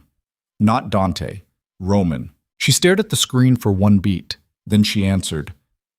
I need to know if you're going to be okay, Roman said. No opener. No managed tone. His voice was raw in a way she hadn't heard it before, stripped of the performance she'd always been able to detect underneath his words. What do you want, Roman? I told you the truth this morning. I need to know it made a difference. It complicated things significantly, she said. Is that what you wanted to know? I want to know if Moretti is going to hurt you. Dante Moretti is not going to hurt me. He built a trap for your family's business, Roman said. He sat in a bar and offered to rescue you from a problem he created. That is not a man who... I'm aware of what he did, she said. I'm handling it. By trusting him to handle Fowler. She went still. How do you know about Fowler? Because my father has been using Fowler for 8 months, and I know every move Carmine has made in this situation. A pause. Seraphina. If Dante calls Fowler off, it's because Fowler is more useful to him compliant than active. He's not doing it for you. He's doing it because he still wants Calumet, and he needs you functional to get it. She pressed her free hand flat against the window glass. The cold came through immediately, direct and clarifying. What is your point? She said. My point is that you are brilliant, and you are walking into the same situation again with a different man, and I am... He stopped. She could hear his breath on the line, slightly unsteady. I owe you something, after what I said. I know that doesn't make sense coming from me, but I owe you something, and this is what I have. She looked at the window. At the lake beyond the glass, gray and cold and indifferent to every human arrangement being made in its vicinity. Roman, she said, whatever your motivations are, I have the same information you just tried to give me, and I'm using it. I don't need you to protect me. I know you don't need me to, he said. That's not what this is. A long pause. You should have said that 8 months ago, she said. Or 6, or 3. I know. It would have been a different conversation. I know that too. She hung up. 3:41 p.m. She stood at the window for another moment, and then she walked back to the table and sat down and looked at what Kira had written. 4 pages, dense and specific, full of dates and instruction logs and names. It was more than she had hoped for. It was the kind of document that, combined with the financial records and the photographs and Elena's restructuring filing, built something solid enough to stand on. At 4:08 p.m., Elena called. Notarize, she said. We're filing now. Seraphina closed her eyes for exactly 1 second. Filing confirmed, Elena said, 8 minutes later. Timestamp 4:16 p.m. The amendment is on record as superseded. The clause is encumbered pending review. 48-hour review. Starting now. Thank you, Seraphina said. Don't thank me yet, Elena said. The Viscaris are going to challenge the filing. Let them. Seraphina looked at the documents on the table. We'll be ready. She hung up and sat in the quiet of the suite and felt the particular sensation of a crisis that had moved from acute to managed, still present, still requiring attention, but no longer the kind of thing that swallowed everything else. The immediate threat to Calumet was contained. Not resolved. Contained. Her father let out a long breath across the table. He looked at his hands for a moment. Then he looked at her. Your mother would have been terrified, he said, and very proud. Seraphina looked at him. Both, he said, at the same time. That was usually how it was with her when you did something she recognized. She didn't say anything. She looked at the table. At 4:45 p.m., her phone rang. Dante. She answered. Fowler is handled, he said. He will not be approving anything today or filing any documentation related to Vale shipping for the foreseeable future. The restructuring filing went through at 4:16, she said. The clause is encumbered. A pause. You did it. Yes. Another pause, longer. Seraphina, I'm not ready to have that conversation, she said. Not today. Okay, he said. She started to hang up and then stopped. The proposal, she said. The original terms. What about them? Were any of them genuine? The line was quiet for a moment. Outside, the wind moved against the window glass. All of them, Dante said. She hung up. She sat in the suite until the light outside went from gray afternoon to gray evening, and the lake disappeared into the dark, and the city lights came up slowly across the skyline. Her father left at 6 after she made him eat something from room service and confirmed that Elena's team had the 48-hour review covered. Boss left at 6:30 with the documents in his briefcase and a list of follow-up items that would take 3 weeks to fully address. Kira left at 7 with a formal witness protection arrangement that Elena had organized through an outside firm, and with the particular look of someone who had been carrying something heavy and had put it down and wasn't sure yet what her body felt like without the weight. Seraphina was alone in the suite by 7:15 p.m. She ordered coffee and sat at the table with the remaining documents and worked through them systematically, building the full picture of what had happened. Still's role, the timeline, the specific sequence by which Dante had constructed the situation, and the Viscaris had tried to exploit it, and she had been caught in the middle of two men's long game for her family's asset. And somewhere in the middle of that work, around 9 in the evening, her phone buzzed with a text she hadn't expected. Not Dante, not Roman, not Elena. Vanessa. I need to see you. Tonight. It's not about Roman. It's about you. Seraphina stared at the message.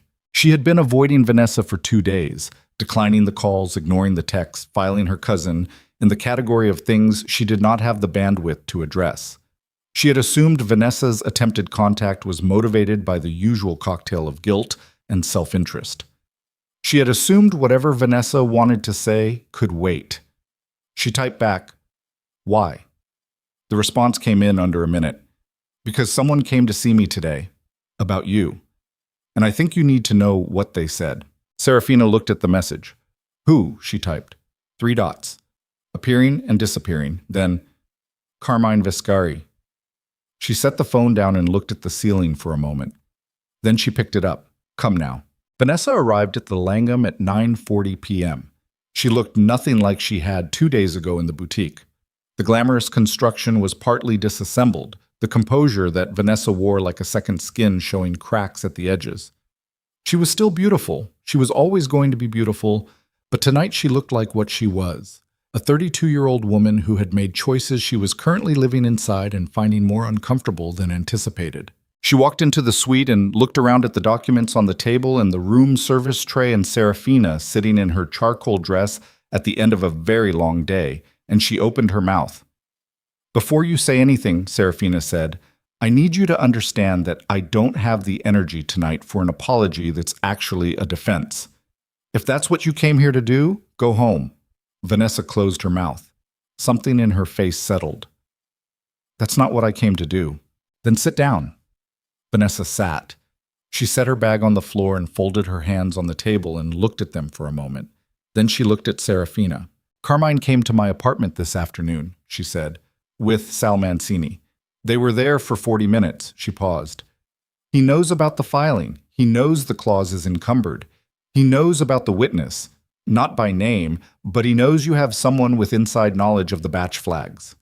She looked at her hands again. He asked me what I knew about your current arrangements, whether you had made a formal agreement with Moretti, who your lawyers were, whether your father was fully supportive. What did you tell him? Seraphina said. Nothing. Vanessa looked up. I told him I hadn't spoken to you, which was true. A pause. He told me that the situation was going to get worse before it resolved, and that it would be in my interest to stay close to you. Seraphina understood immediately. He wants you to feed him information. Yes, and you're here instead. Here. Vanessa was quiet for a moment. What I did in that boutique, she said, laughing with Roman. She stopped, started again. I have spent 32 years being the one who was supposed to be more beautiful, more suitable, more everything. And I watched you be everything you were, and I was cruel to you. I laughed because I was small enough to laugh. She looked directly at Seraphina.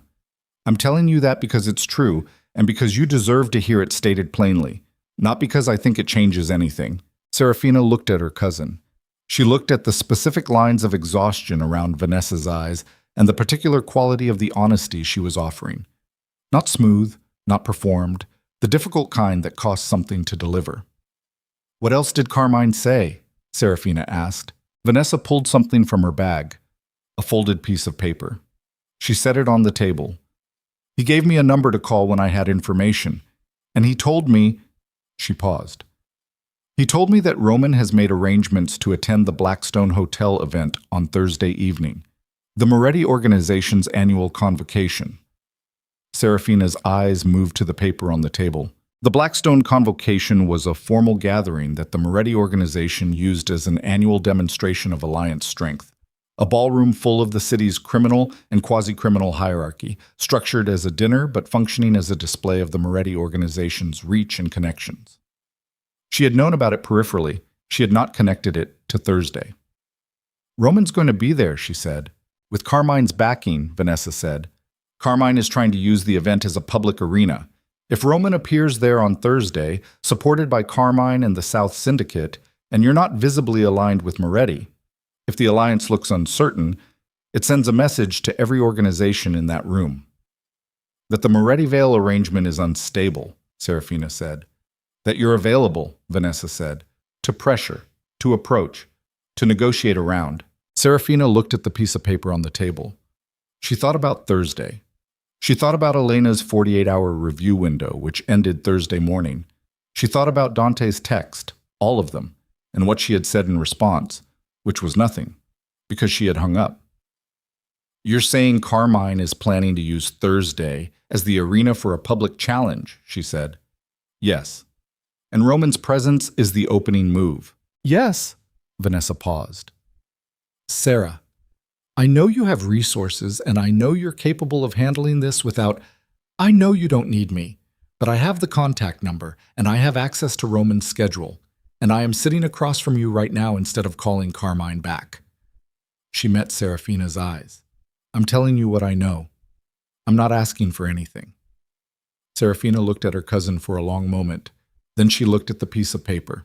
Then she looked at the window, at the city going on outside in its indifferent November night, and she felt the decision taking shape beneath her with the same architectural certainty as every other decision she'd made in the past 48 hours, cold and logical and demanding, asking her to be precise about what she was willing to do and what she was willing to become and what she was willing to accept.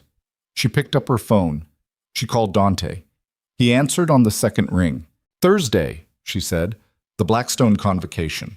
Roman is going to be there. Carmine is backing him. They're going to use it as a public challenge to the alliance. A pause. 3 seconds. I know, Dante said. You knew. I found out this afternoon. And you didn't tell me. I was waiting for you to be ready to have the conversation you said you weren't ready for. She breathed through that for a moment. I'm going to be there Thursday, she said, at the Blackstone.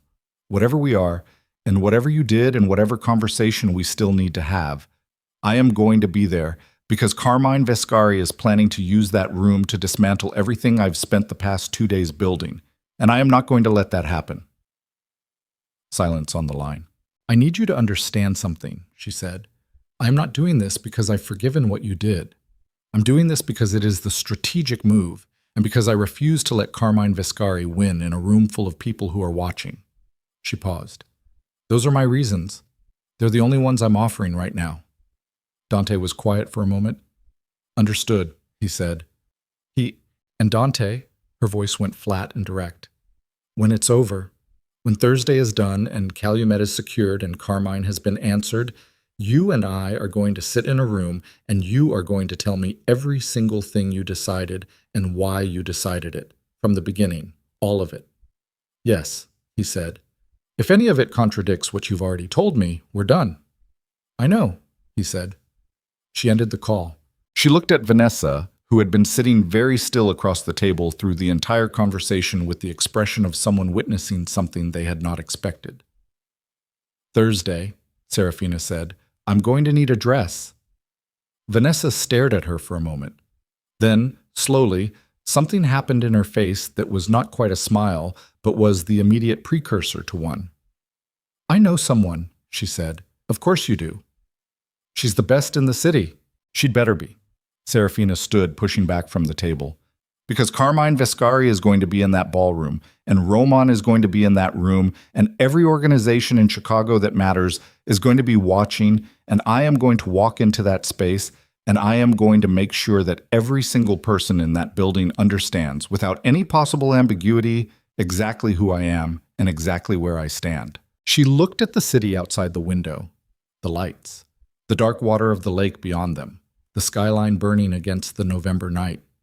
Thursday, she said, more to herself than to Vanessa, and somewhere across the city, in a room she hadn't seen, Carmine Vescari was already preparing for a public execution that he did not yet understand he had already lost, because he had spent 30 years reading power as something that announced itself in a certain register, loud, male, armored. And he had never once. The dress was black with gold embroidery at the bodice and along the hem, and it had taken Vanessa's contact, a woman named Priya, who worked out of a studio in the West Loop and did not sleep when there was a deadline. 36 hours to construct it from a combination of existing panels and new work, which was not how couture was supposed to be done and produce something better than most things done the proper way. Seraphina stood in Priya's studio at 4 p.m. on Thursday and looked at herself in the long mirror while Priya made the final adjustment at the left shoulder seam. And she did not look at her body the way she used to look at it, with the assessing, apologetic eye of someone checking what needed to be managed or concealed. She looked at it the way you look at something that has carried you through something difficult, with a kind of recognition. The gold caught the studio light and held it. Done, Priya said, stepping back. Seraphina looked at herself for one more moment. Then she reached for her coat. The Blackstone Hotel was on South Michigan, 12 blocks from the Langham, and by 6:30 in the evening it was lit from within like something that had decided to be visible. cars moving in a slow procession up to the entrance, men in dark suits, women in the careful, expensive constructions of people who understood that appearance in this world was a form of communication and chose their vocabulary accordingly. Seraphina arrived at 7:02 p.m. She had not told Dante what time she was coming. She had not coordinated the entrance or discussed optics or asked for anything beyond what she'd already asked for on the phone Tuesday night. His presence and the conversation they still needed to have on the other side of this. She walked in alone. The lobby of the Blackstone was grand in the specific way of buildings that had survived long enough to become history. Marble floors, high ceilings, the particular quality of light that came from chandeliers that were not decorative additions but original features of the architecture. The convocation was in the main ballroom on the second floor, and the sound of it reached the lobby before the elevator did. The low accumulation of several hundred voices in a space designed to carry sound. She took the stairs. She was aware of herself on the staircase in a way she was not usually aware of herself. The weight of the dress, the specific sound of her heels on the marble, the way the gold embroidery caught the light from the sconces along the wall. She was aware of it, and she did not diminish it, which was itself a decision, maybe the most significant decision of the past 72 hours. She pushed open the ballroom door. The room was large and full and formally arranged. Round tables with white linens, candles, the orchestra at the far end playing something low and unobtrusive. 300 people, maybe more, distributed across the tables and the periphery, in the elaborate choreography of powerful people performing ease, the Moretti organization's annual display of reach. She stood at the top of the short staircase that descended from the entrance to the ballroom floor. The room did not stop.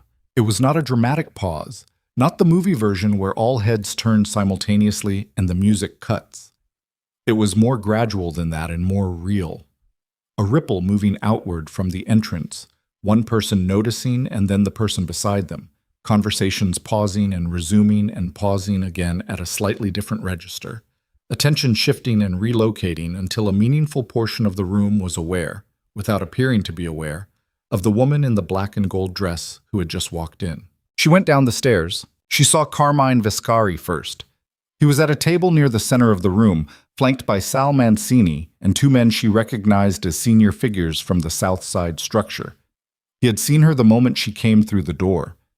She could tell by the particular stillness that had settled over him, the stillness of a man recalibrating. Beside him, Roman was already looking at her with an expression that had passed through surprise and landed somewhere more complicated. She did not look at either of them, not yet. She was looking for Dante. She found him at the far end of the room, near the window wall that looked out over South Michigan, standing with a small group that included two men she recognized as senior Moretti figures and one she didn't. He was in a black tuxedo, and he was already looking at her when she located him, which meant he had seen her come in, which meant he had been watching for her. He said something brief to the men beside him, and then he moved. He walked across the ballroom floor toward her with the unhurried certainty of a man who had long since stopped performing anything for any room, and the specific quality of his attention, the way it was entirely on her, not on the room around her, not on the audience, entirely on her, was something she felt before he reached her. He stopped in front of her. He looked at her, the gray eyes taking in the dress, the gold, the set of her jaw, everything. Something moved across his face that was not contained quickly enough. "You came alone," he said. "I walked in alone," she said. "That's different." He looked at her for another moment, then he extended his hand. She looked at his hand, the faded scar across the back of it, the absolute steadiness of it. She took it. The room observed this. She could feel the observation without looking at it.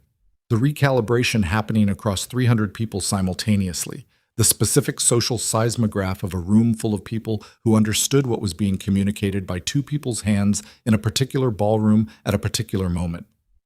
They walked toward the center of the room together. Carmine stood up. He didn't come toward them immediately. He stood at his table with his hands at his sides, and he looked at Seraphina and Dante moving through the ballroom with the expression of a man watching something he had planned for and prepared against, and had still underestimated. Roman stayed seated. He was looking at the table. Dante stopped walking when they reached a position that was neither confrontational nor avoidant, simply present, visible, central, The position of people who had nothing to explain and no need to seek permission. He said something to a passing server who nodded and moved away.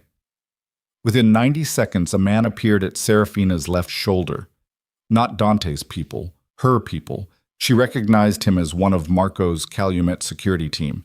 And then a second, and she understood that Dante had arranged for her security personnel to be in the building without telling her, which she would address later and was grateful for now. Carmine crossed the room. He moved with the deliberate pace of a man choosing not to hurry because hurrying would communicate the wrong thing. Mancini came with him, and the two Southside figures stayed at the table. Roman stood up, finally, and followed at a slight remove, which told her something about the current state of the relationship between father and son. The four of them, Carmine, Mancini, Dante, Seraphina, converged in a space near the edge of the dance floor, outside the immediate proximity of any table, which gave the conversation a semi-private quality within the public room. An island of direct confrontation surrounded by a sea of strategic inattention. "Miss Vale," Carmine said. His voice was the patient voice from the phone call. He had decided to begin with performance. "You look remarkable." "Thank you," Seraphina said. He looked at Dante. "I didn't realize we'd be having this conversation here." "You chose the venue," Dante said. "You arranged for Roman to be here tonight as a statement. I'm simply responding to the statement you made." Carmine's jaw moved slightly. "Roman is here because he was invited, same as—" "Carmine," Dante said. The patience in his voice was of a different quality than Carmine's. Not performed, not managed. Simply present the way gravity was present. "Let's not do this part." A pause. "The Calumet clause is encumbered," Seraphina said. She kept her voice conversational, pitched for the four of them, and not the room. "The restructuring filing went on record yesterday at 4:16 p.m. Your customs contact at O'Hare has been made unavailable for the foreseeable future. The 3 employees you were running inside my organization have been separated from Vale operations." She looked at him directly. "Every mechanism you built over the past 18 months has been dismantled or neutralized." Carmine looked at her. "The Hong Kong arrangement," she continued, "is now a documented part of a formal complaint filed with the Port Authority and the Chicago Commercial Crimes Division this morning.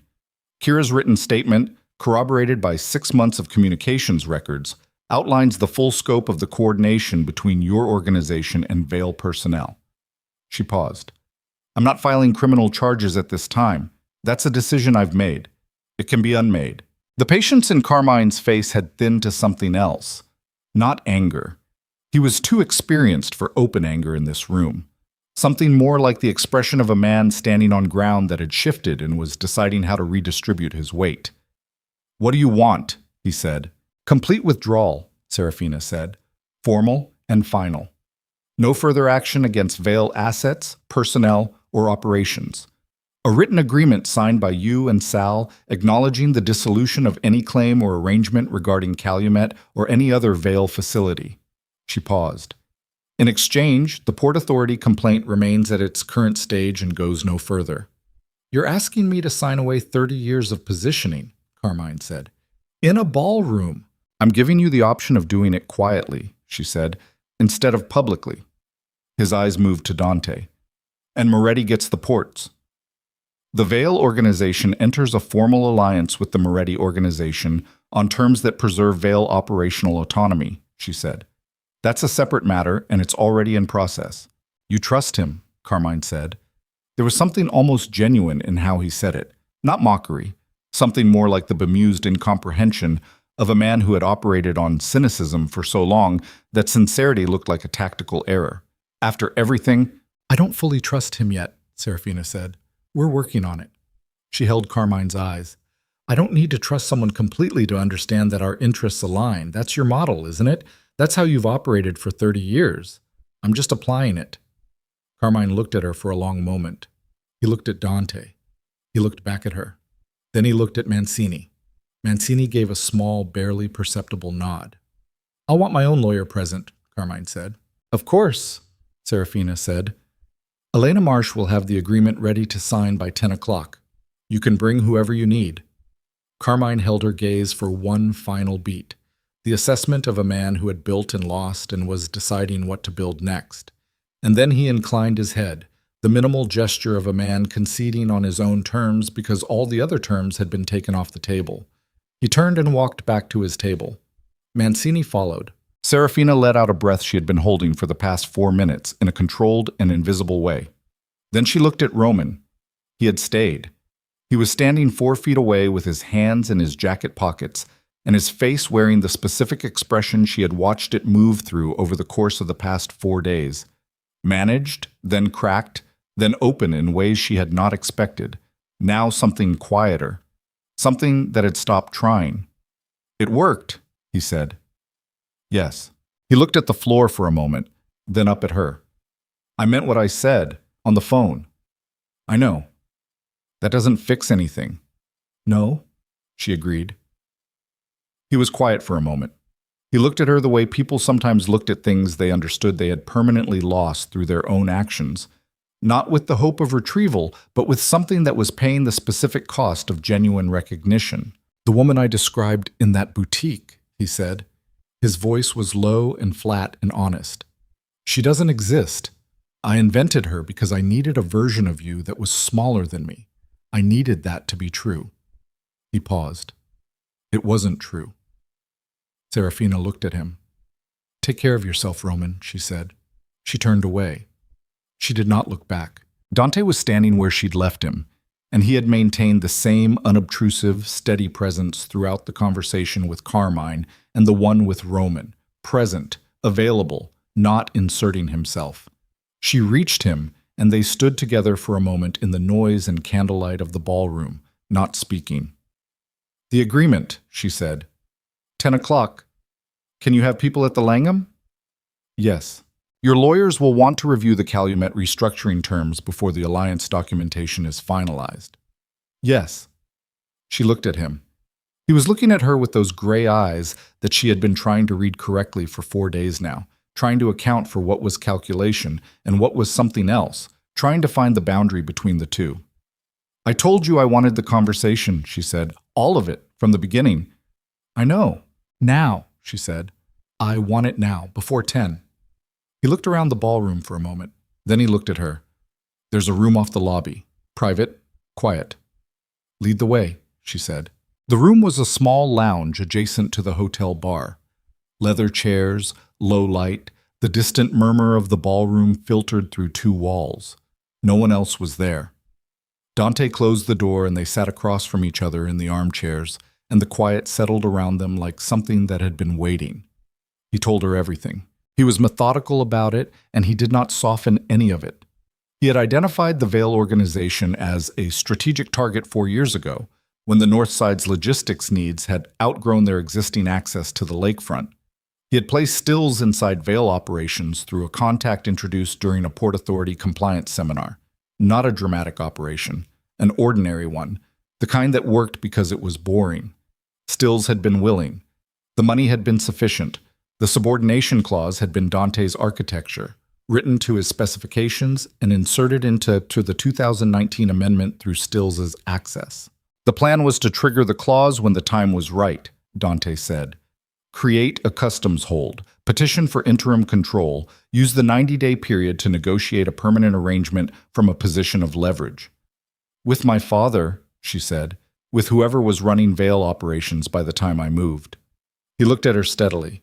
"I hadn't planned on moving until this year. When the Viscari engagement was announced, I recalculated. Because an alliance between Vale and Viscari would have closed the Lake Michigan access permanently." "Yes."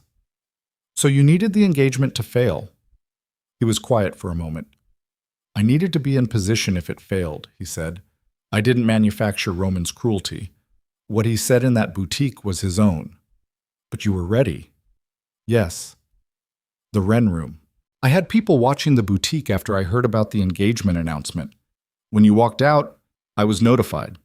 I went to the Wren Room because I knew the kind of bar you'd go to afterward, and I knew which ones."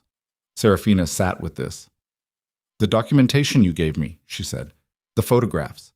The meeting transcripts. The Viscari financial transfers. All real, all accurate." His hands were on the armrests, still. "I'd been building that file for 8 months, since the Viscaris flipped Stills. When he started feeding me their information and them mine, I had material on both organizations. I gave you what you needed. You gave me what would push me toward you, she said. Both were true at the same time, he said. I gave you what you needed, and it also pushed you toward me. I'm not going to pretend those were separate. Were you ever going to tell me about the clause? He looked at her for a long moment. I don't know, he said. I was going to secure the alliance first. What I told myself was that it didn't matter once the alliance was in place, because the clause would never be triggered. He paused. That was a version of the truth that left out too much. Yes, she said. It was. Roman telling you in that study was... He stopped. I didn't plan for that. No, she said. You didn't. The room was quiet. The distant ballroom murmur moved through the walls, steady and uninvolved. Why didn't you just activate the clause, she said. Why the arrangement? Why the marriage proposal? You had the mechanism. You could have taken Calumet without any of this. Dante was quiet for a moment. He looked at his hands. Because taking Calumet through the clause would give me a terminal, he said. A formal alliance gives me a partner. He looked up. I had been watching your organization for 2 years. I had read everything you'd built. The Calumet expansion, the Aldrich renegotiation, the way you ran the logistics review when your father was ill last spring without anyone outside the organization knowing he was ill. He paused. I wanted the alliance because I wanted what you were capable of, not just the ports. And the other part, she said, the part that isn't strategy. He held her gaze. I sat in that bar, and I watched you walk in from whatever had just happened, and you sat down, and you ordered gin, and you ran your threat assessment in your head for 40 minutes before I said a word to you, and I thought... He stopped, looked at the wall for a moment. I thought that this was a woman I would not be able to manage from a distance, that she would need to be approached directly or not at all. That's still strategy, she said. The strategy stopped being the only thing at some point, he said. I can't tell you exactly when. But it did. She looked at him.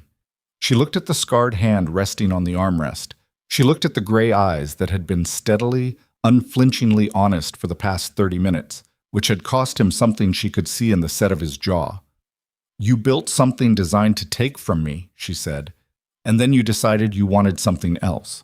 Yes, that's a significant distance to travel. I know. I don't know if I can close it, she said. I know that too. She sat with the words in the room for a moment, the honest ones, the ones that didn't try to fix anything or guarantee anything or make the distance seem smaller than it was. The alliance is still the right move, she said finally, strategically.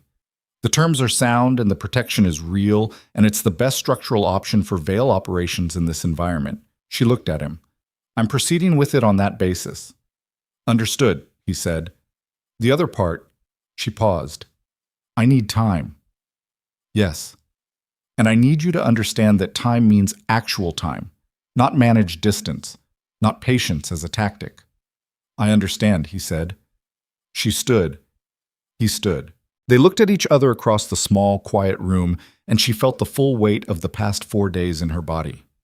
The exhaustion and the fury and the cold clarity and the specific ache of having been opened up by the worst moment and the best one in the same 72 hours. And she held it all without trying to put it down. 10 o'clock, she said. 10 o'clock, he confirmed. She walked back to the ballroom to collect Elena, who had arrived at 9 and was standing near the entrance with her phone and her legal pad and the focused expression of a woman ready to close something. They went to the private dining room that the hotel had reserved for the signing, and at 10:04 p.m. Carmine Vescari and Sal Mancini and their lawyer sat across the table from Elena and Seraphina and her father, who had arrived at 9:50 looking tired and formal and like a man who had decided something about himself in the past 72 hours that had settled him. The agreement took 40 minutes to finalize. 2 amendments, both minor, both conceded by Mancini's lawyer with the specific efficiency of someone who understood which way the room was inclined. At 10:47 p.m., Carmine Vescari signed his name to a document acknowledging the dissolution of all Vescari claims or arrangements regarding Vale shipping assets. He signed it with the steady hand of a man who had been in this business long enough to know that you took the exit that was offered to you when the alternative was worse, and you kept your face while you did it, and you lived to find the next leverage point. He did not look at Seraphina when he signed.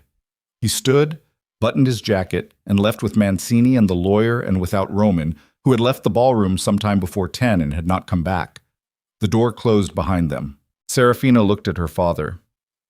Domenico Vale had been watching the signing with the expression of a man watching something come to an end and something else begin at the same time. He looked at his daughter now across the table, at the gold embroidery on the dress, at the stillness in her face, at the particular quality of the exhaustion she was carrying, which was not defeat, but its opposite. "Your mother would have understood all of this," he said quietly. "You said that already." "I know. I'm still saying it." He reached across and put his large hand over hers on the table. He held it there for a moment. "What do you need now?" "Sleep," she said. "And time." He nodded. He squeezed her hand once, then he stood, slowly, and put on his coat and walked out. Elena left at 11:15 after confirming that the alliance documentation with the Moretti organization would be ready for final review by Friday morning. She paused at the door with her coat half on and looked at Seraphina. "Are you all right?" she said. "I'm going to be," Seraphina said. Elena nodded once, the nod of a woman who believed her, and left. Seraphina sat alone in the private dining room for a while. She didn't look at her phone. She didn't run through the checklist of what still needed to be done.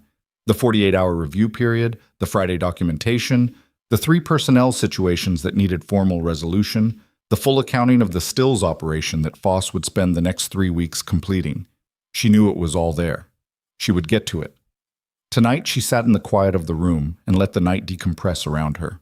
She thought about a woman in a bridal boutique 3 days ago, standing on a fitting platform in ivory silk, listening to the sound of her own humiliation through an open door. She thought about what that woman had done next. Not broken, not hidden, not negotiated herself into something more manageable. She had put the ring down and walked out into the cold and kept moving. That was still the correct decision. It had been the correct decision at every subsequent point where she'd had the option to make a different one. She was not the same woman who had walked into the Wren room on Tuesday night. She was aware of that in the way you were aware of changes that happen too fast to fully process in real time. Something had been asked of her in the past 72 hours that had required her to reach further than she'd known she could reach, and she had reached it, and the reaching had altered the shape of things permanently. She was not finished being angry about some of what she'd found at the bottom of it, but she was no longer afraid of the size of what she could carry. She went up to her suite at 11:40. The city was still going outside the window, always going, indifferent and enormous and full of the ongoing business of 3 million people navigating their own arrangements. She stood at the glass and looked at it for a long time. The lake was invisible in the dark, but she knew it was there, the flat black expanse of it beyond the lights, cold and permanent. Her phone buzzed on the desk. She looked at it. A text from Vanessa. Signed? She picked it up and typed back, signed. 3 dots. Then, good, get some sleep. She set the phone down. She went to the window and stood there in the black and gold dress with the city laid out below her, and she thought about Dante Moretti sitting across from her in the small lounge off the ballroom lobby, telling her things that cost him something to tell. And she thought about what she had said in return. I need time. Actual time. And she thought that this was perhaps the most honest exchange she had ever had with a man who wanted something from her. She did not know what she was going to do with the honesty of it. She knew she was going to find out. She reached back and unclasped the hook at the nape of her neck, the same gesture she had made in the boutique on Oak Street 3 nights and an entire lifetime ago. And she let the black and gold dress fall. She stood at the window for a moment in the November dark, just herself, and she looked at the city. Then she went to sleep. In the morning, the review period was still running, and Elena's team was at their desks, and Foss was at his, and Marco was at the Calumet Gate, and Haley Park was at her terminal, and Kira was in a temporary apartment arranged by Elena's outside firm, and her father was at the Calumet facility in person, because he had decided, in the way of a man revising his habits, that he should be there himself. And Seraphina Vale woke up at 7:15 and made coffee and sat at the sweets table with the city gray and quiet outside and read through the alliance documentation that Elena had sent at 6 a.m. All the terms, clean and direct, section by section, And she read it the way she read everything, with full attention, without deference, looking for what was there and what was missing and what it would cost and what it was worth. At the bottom of the last page, below the signature line, Elena had attached a note in her own handwriting. 3 words. It's a good deal. Seraphina looked at the note. She thought about all the things a good deal cost, the sleepless nights and the cold clarity and the particular price of knowing things about yourself that you couldn't unknow, the price of reaching and finding you could reach further than you'd expected, and understanding that now it would always be expected of you. She thought about a ring spinning on marble, about gray eyes in a bar, about her father's hand on hers across the table, about Vanessa writing 4 pages in a small, quick hand, about a woman named Kira walking into a hotel lobby with a USB drive and shaking hands, and the particular courage of someone who had decided to stop being useful to the wrong people. She thought about the ballroom, the gold catching the candlelight, the weight of her own presence in a room that had been watching.